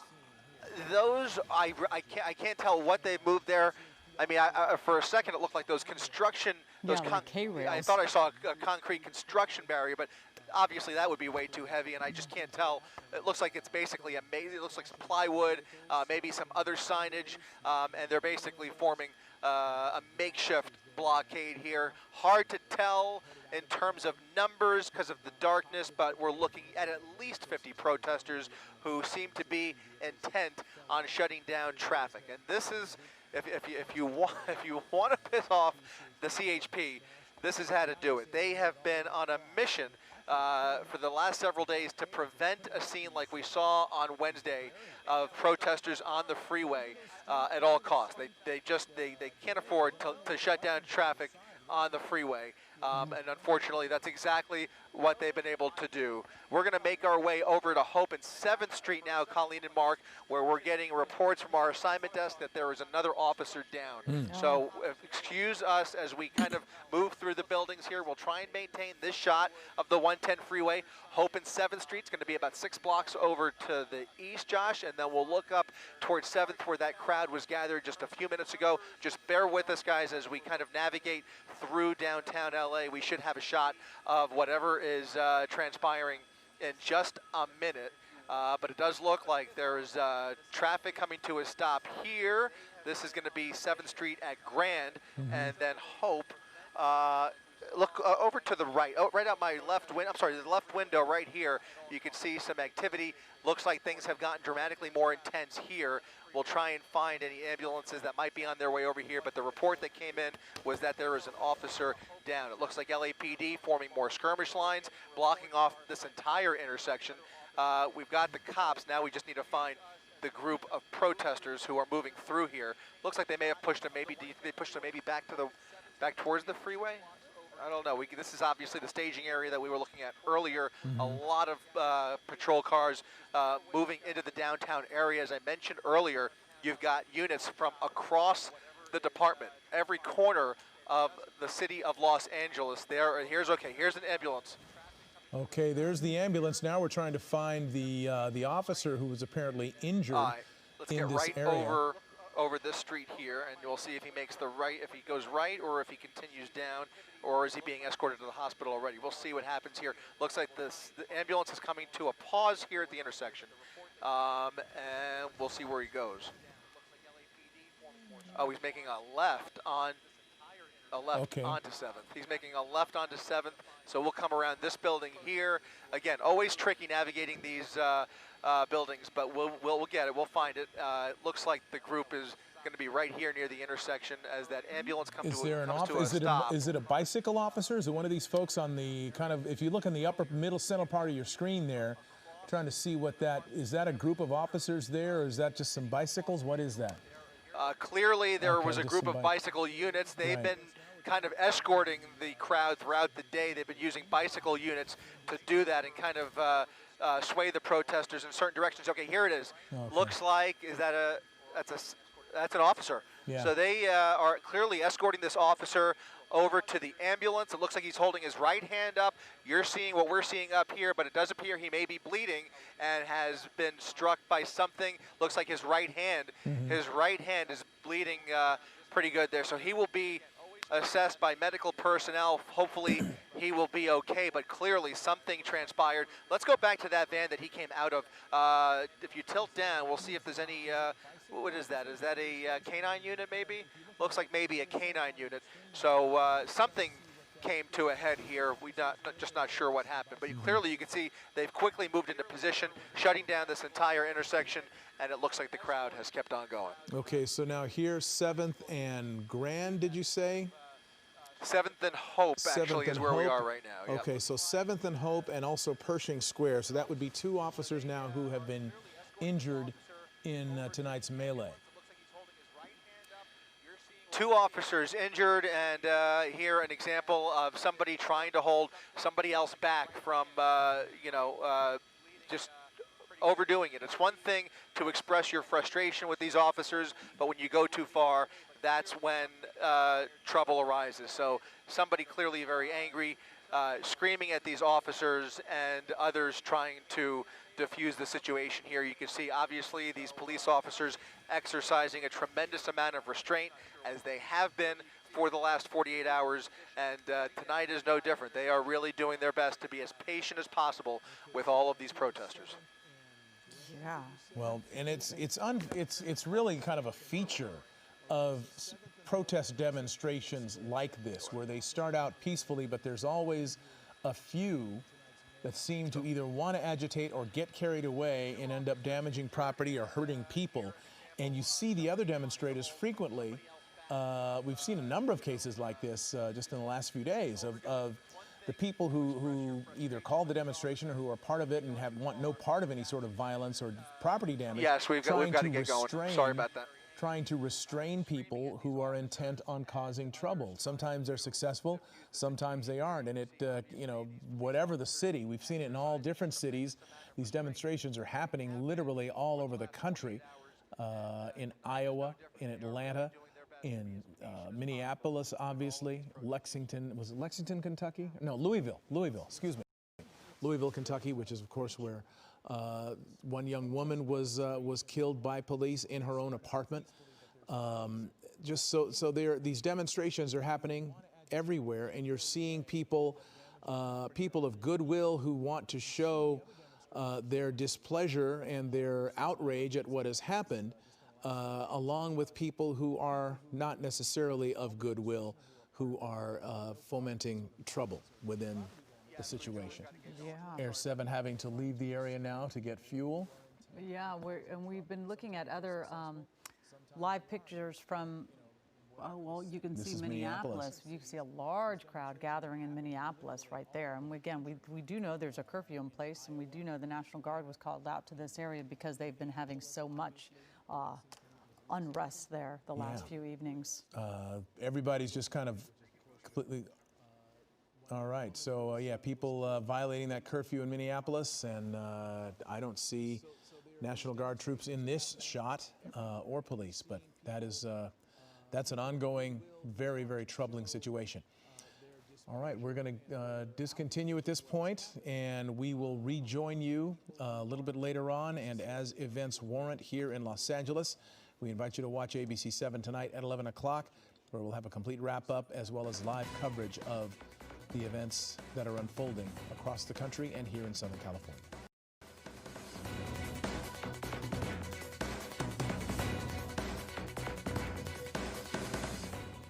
There's a curfew in place, and we do know the National Guard was called out to this area because they've been having so much unrest there the last few evenings.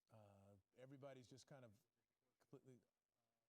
All right, so yeah, people violating that curfew in Minneapolis, and I don't see National Guard troops in this shot or police, but that's an ongoing, very, very troubling situation. All right, we're going to discontinue at this point, and we will rejoin you a little bit later on, and as events warrant here in Los Angeles. We invite you to watch ABC 7 tonight at 11 o'clock, where we'll have a complete wrap-up as well as live coverage of the events that are unfolding across the country and here in Southern California.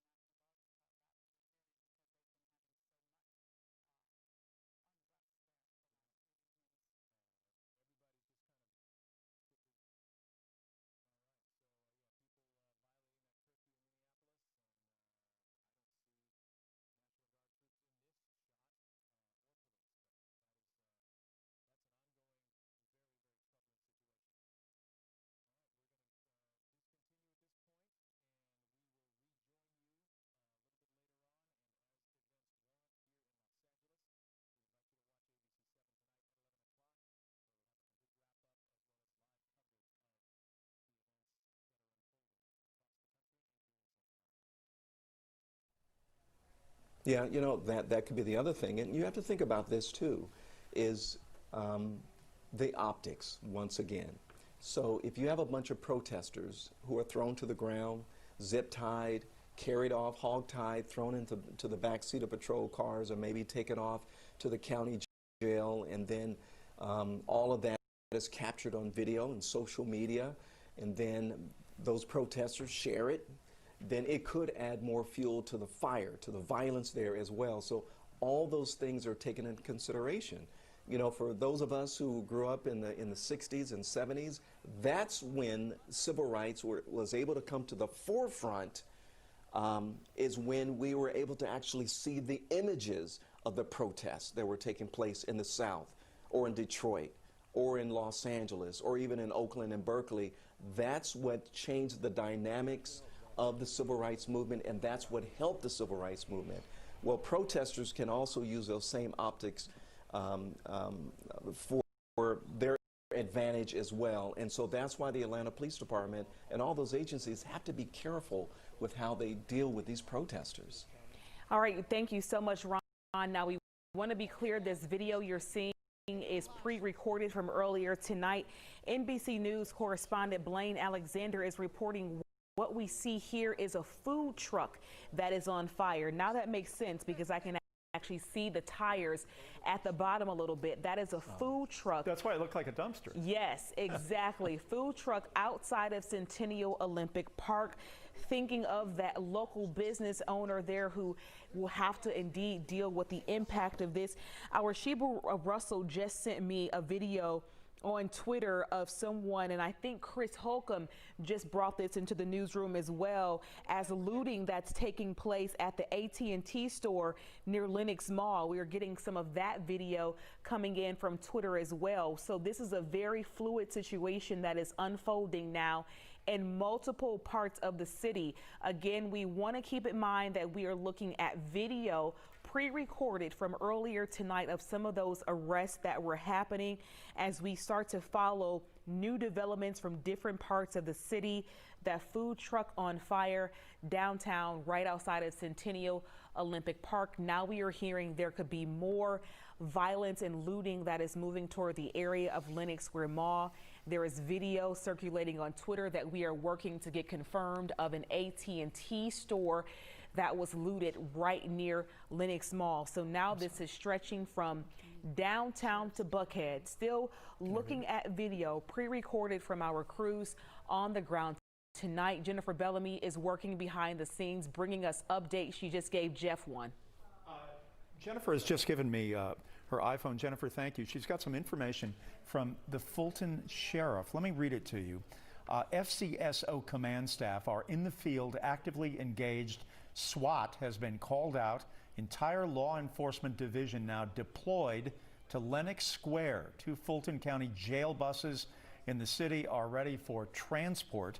FCSO commander in APD Joint Operations Center per incident commander in charge request. So Fulton County Sheriff Department now is on their way in transit to Lenox to try and bolster APD if indeed the protesters make their way toward Buckhead. Jennifer, thanks. It does appear that they have already made it there to Buckhead. Jeff, we do have our crews safely trying to navigate to get to that area to now bring us updates from the Lenox Square area. And this situation is now going into the midnight hour. And it seems that we had moments where things started to calm down, but as we've witnessed all day, it's gonna be right back up. And that is what we are in the midst of right now as the protest makes its way to Buckhead. And as we talked to Gerald Griggs with the Atlanta NAACP, he was sure to point out that this was organized on social media. We don't have a particular organization, or there is no leader.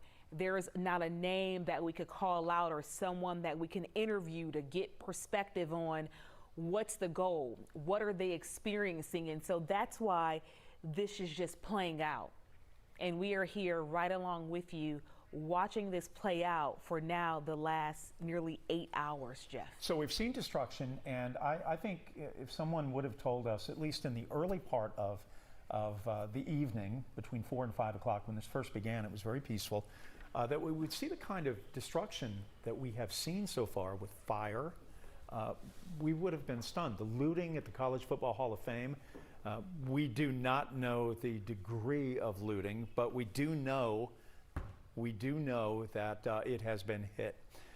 Looking at Lenox Square Mall right now, and you can see Atlanta police are now assembled there, and we've already told you about the Fulton County Sheriff's Department, and they are, as you can see, they are swatting away traffic. They are making sure that people turn around, that it will not be served as a thoroughfare. That's Peachtree Road at Lenox Road, and that would be the apex of the parking lot of Macy's right there. On that whole side there is Macy's to the left.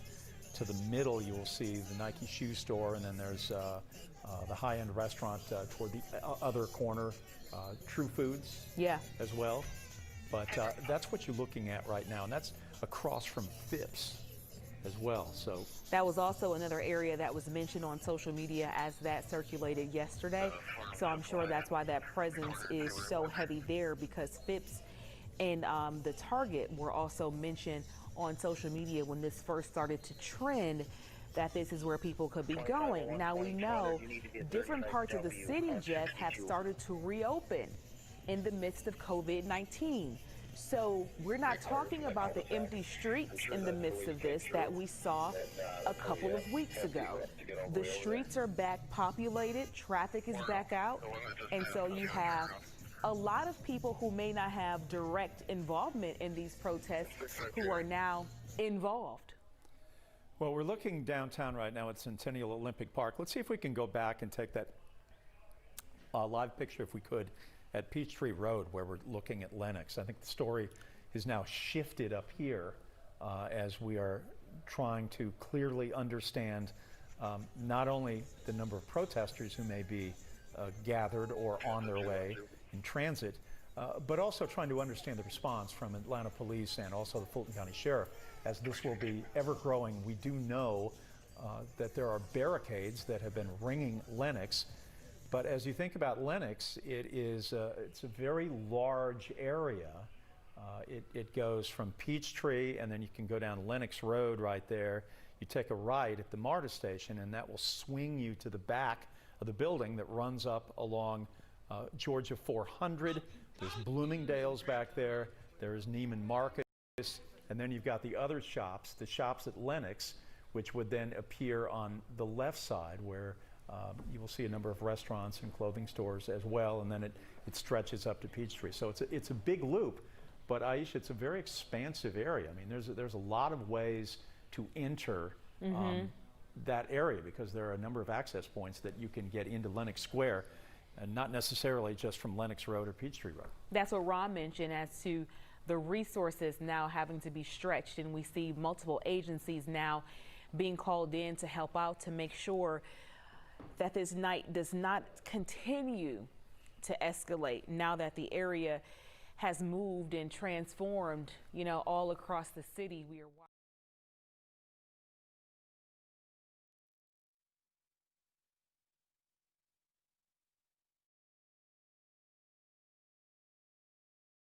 There are some businesses that are being damaged. You can see also right here, the squad cars are leaving. You see the crime response teams preparing, it looks like, also to leave.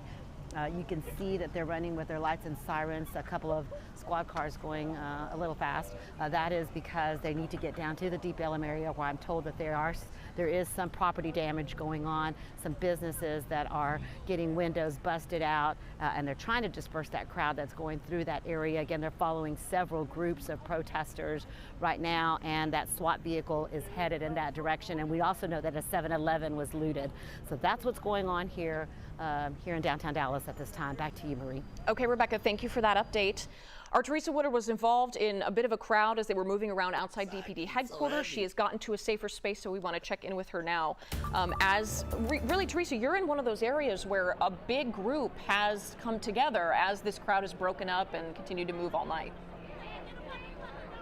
Yeah, you're right, Marie. This has sort of become the meeting point, it feels like, for a lot of people who were marching through downtown Dallas. They started here, and now it feels like this is where they kind of plan to make their end to the night.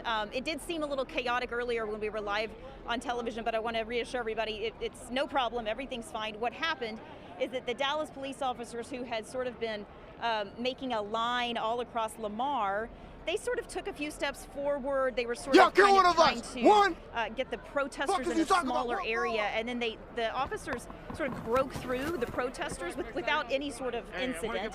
And now they've made their way up, and they are actually kind of ringing around the headquarters here. So the police sort of made their way from the middle of Lamar, and now they're standing their ground sort of in front of DPD headquarters. So you may be able to see a few of them here in their riot gear. But again, as I've been saying, from what I have seen here at DPD headquarters, while you do have protesters who are using profanity, who are maybe saying not so nice things to these officers, many of the officers are exercising a lot of restraint. Yes, they do have on their riot gear. Some of them may have their hand on a weapon, but nothing has really come to pass outside of DPD headquarters. Certainly some tension in the air as you hear things being screamed at these officers, but they have not made any sudden moves on their side. Marie? That's good to hear. Teresa, you touched on this in your piece at the top of our 10 o'clock newscast, but if people are watching this and just joining us, I'd love for you to talk about some of the emotion, the sentiments that...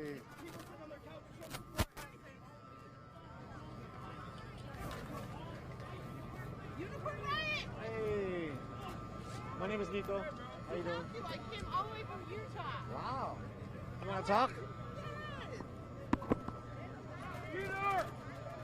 All right. So you came from Utah? Yes. I came from Utah. I'm Lex Scott, and I have a police reform bill. I have a petition called We Want a Police Reform Bill Now. I wrote the bill. You can go to blacklivesmatterutah.com. Please sign our bill. We need community-controlled civilian review boards that have the power to bring charges against police. My bill regulates use of force policies and excessive force policies in the United States of America. Please sign my petition and get us a police reform bill, please. And I love Unicorn Riot. What's up? Screw Trump voters. Fuck all of you. Fuck you all. Police reform, or even just like in general right now, you have people talking about abolishing the police, but then you have people talking about figuring out ways to have reform within the police department. And what that looks like in general here locally is what we've seen is groups like Communities United Against Police Brutality have been pushing for the police to have insurance, and if they then kill somebody, it would come out of their insurance. They probably wouldn't be able to get funded, or they probably wouldn't be able to get insurance after they kill somebody, and so therefore it just bypasses the system that's already broken and puts in sort of like she was saying, a reform bill, something to help the community get some kind of justice and accountability. And so also within MPD, another thing, if you go to unicornriot.ninja and you go on our front page, you go down a little bit, and from the down on the front page, there's topics police. If you go into that topics, you can see a lot of our police coverage, but also you can see that in March there was a group of community members, I think Minneapolis for a Better Police Contract is what it was called. That group actually went to they've been fighting to try to get the Minneapolis Police Department contract to be more fair. The contract allows the officers to work like 60-hour work weeks. It allows the officers to I can't remember all the specifics, but there were so many specifics. Go to the website, check that out, because basically what it is a discussion and an idea in a way that these folks are trying to push for some change. They're trying to push for, again, like I said, reform, and what that looks like. There's like literally a fire department right down the street. I'm not sure why there's no fire truck, but obviously it's how does the fire truck get in here and get contained, and they would need the security or whatever else. So anyways, people are working on trying to reform the police, trying to reform the operations of, again, like I said, civilian review boards, as Lex Scott just told us a moment ago from Utah. We had civilian review boards here in Minneapolis after a lot of contentious police killings. They didn't work out. What up? We have Keith Ellis and John Harrington, the Attorney General and the Public Safety Commissioner, ex-police chief, they've been part of this group, and this group has, I can't remember the name, there's some kind of task force or group or something. And what they've been trying to do is trying to supposedly hear the community, and from hearing the community, come up with some ideas to how to reform the police-community relations. But in general, a lot of the community doesn't trust that.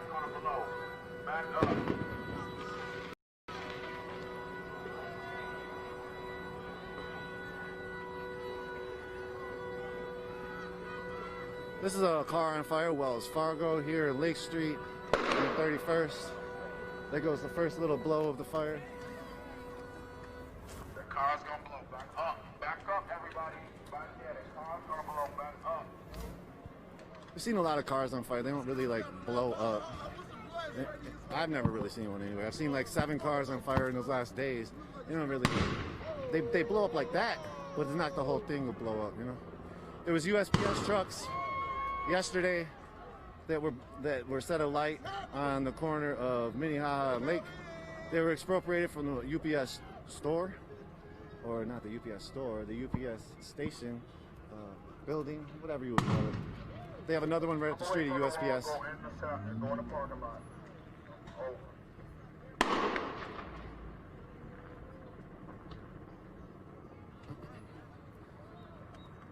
So, right next to it is Blaisdell Avenue. Blaisdell has a high-rise where the police killed somebody in. She was an elder lady. I think her name was Barbara Schneider. I can't remember specifically. That was probably like 10, 15 years ago. So we're a few steps away from that.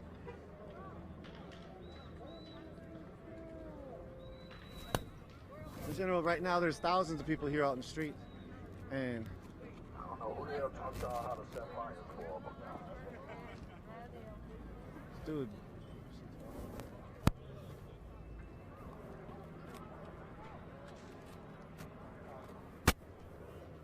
Let's check out the battery here real quick. Give me a second.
Sounds like Wells Fargo's being breached.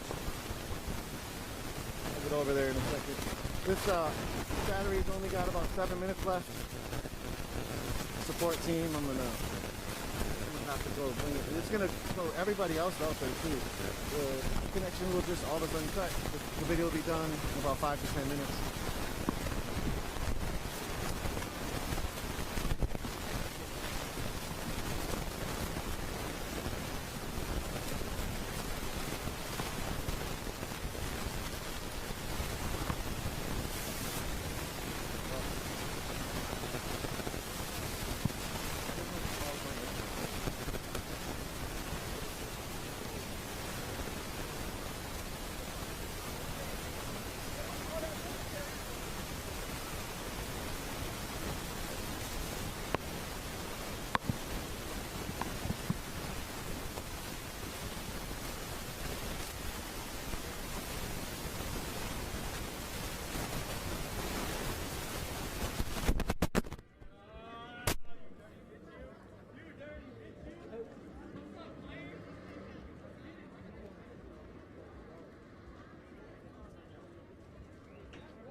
How you doing? How you doing? Give me a moment. I'll talk to you if you want. All right. You want to talk? No, not right okay, now. word. Not right now. Thanks for saying something. So, again, thank you all for tuning in. We're here in front of Wells Fargo. Just their little booth. It's set afire. It's blazing. This stream will only have about 5 to 10 minutes left. The video will just cut out. When it cuts out, we will do our best to get back up soon. But as I said right now, the battery will go out of this soon. And away team, back end, let's arrange that. If we do go down, we'll try to be back up within a short period of time. We'll be continuing to follow this throughout the night, throughout the days, throughout the next week. Who knows? Who knows how long this will last?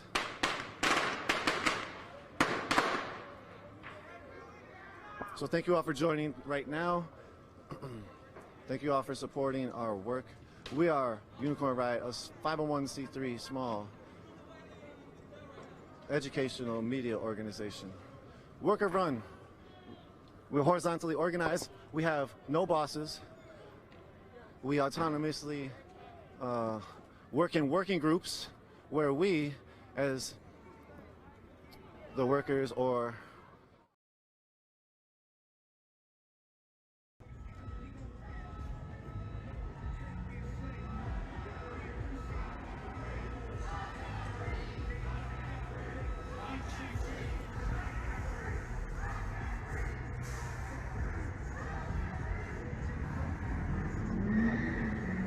in preparation for what might happen. For example, our emergency management people work with city, state, even the federal government and events, huge events. Yeah, like but I just smell it Super kind of coming Bowl, through the Final Four, major college mask. events, major Hold on, y'all. concerts, things like that.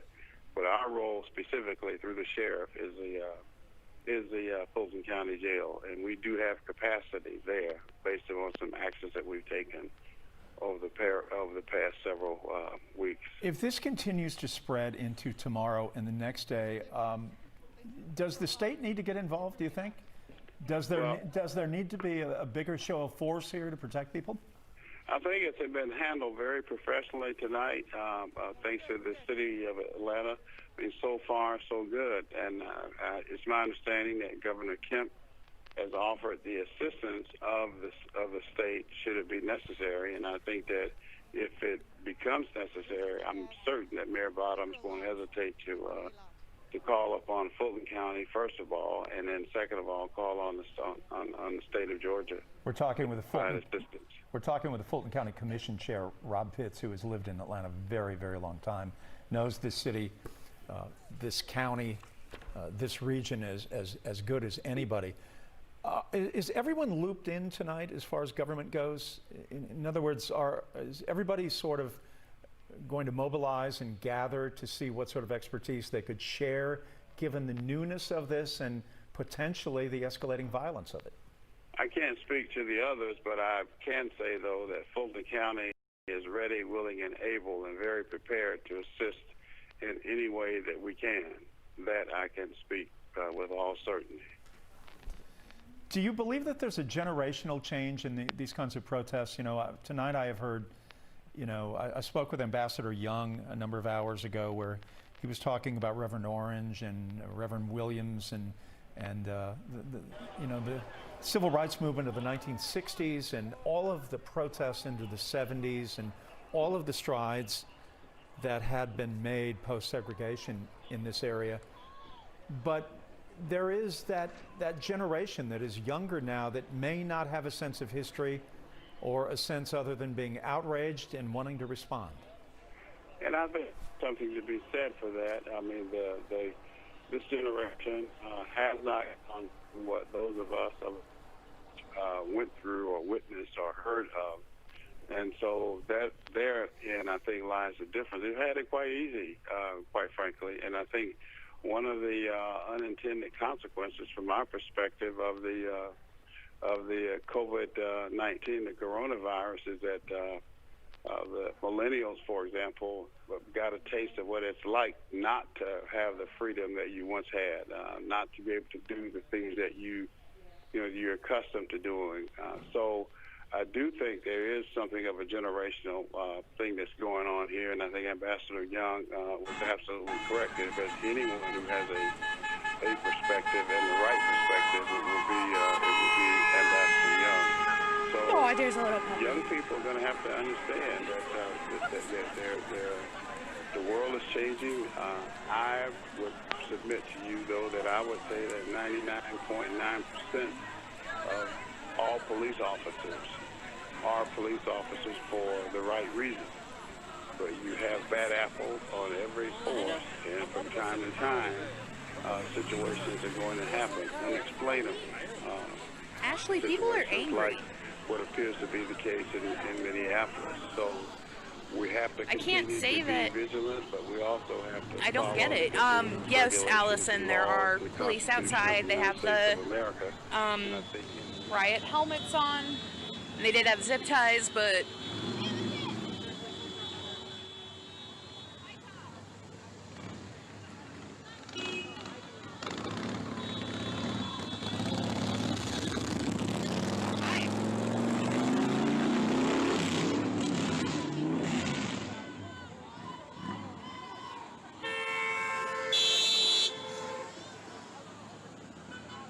like I said, Ashley, I understand why people are getting violent. It's infuriating that so many people have died at the hands of police. It's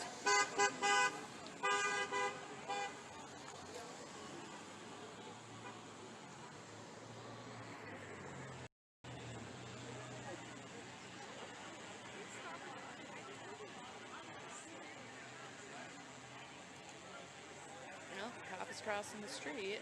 What the hell's going on?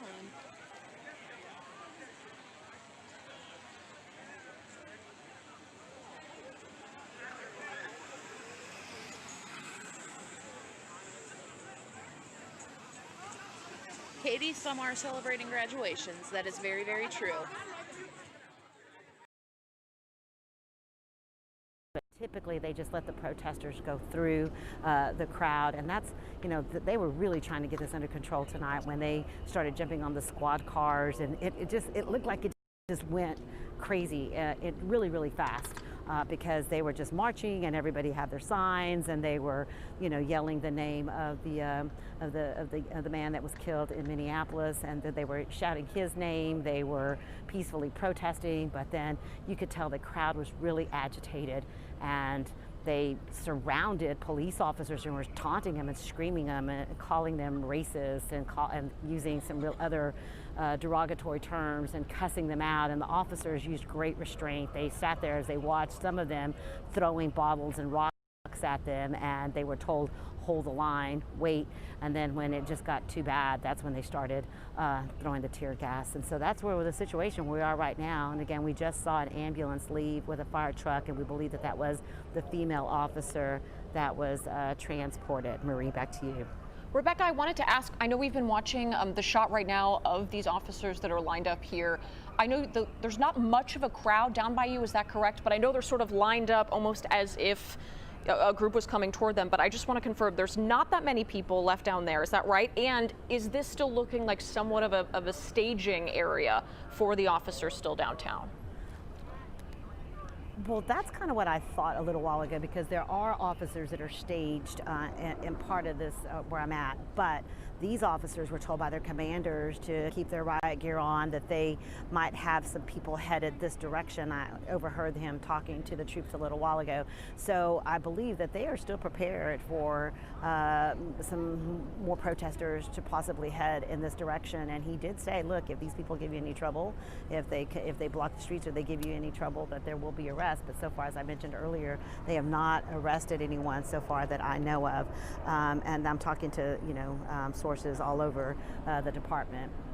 That's what's going on here at the scene. Okay. Back to you, Marie. Thank you, Rebecca, and thank you for that update on the officer that was hurt tonight, not seriously. Again, Rebecca reporting that we believe that that officer has been taken to get checked out, but again, not a serious injury from what we've heard tonight from our sources and from Chief Renee Hall, who just spoke to our Teresa Woodard a little bit ago. We want to check back in with her. She is near the area outside DPD headquarters where a group of people, Teresa, it looks like they really have just stayed right in front of those front doors, but things have been peaceful. They have been so far, Marie, and if you heard our live interview with Chief Hall, she said, you know, we support people's rights for a peaceful protest, but they do want people to disperse. So I don't know how long it's going to remain peaceful, or if at some point police are going to say it is time for everyone to go home. But for now, you do have several Dallas police officers here lining Lamar.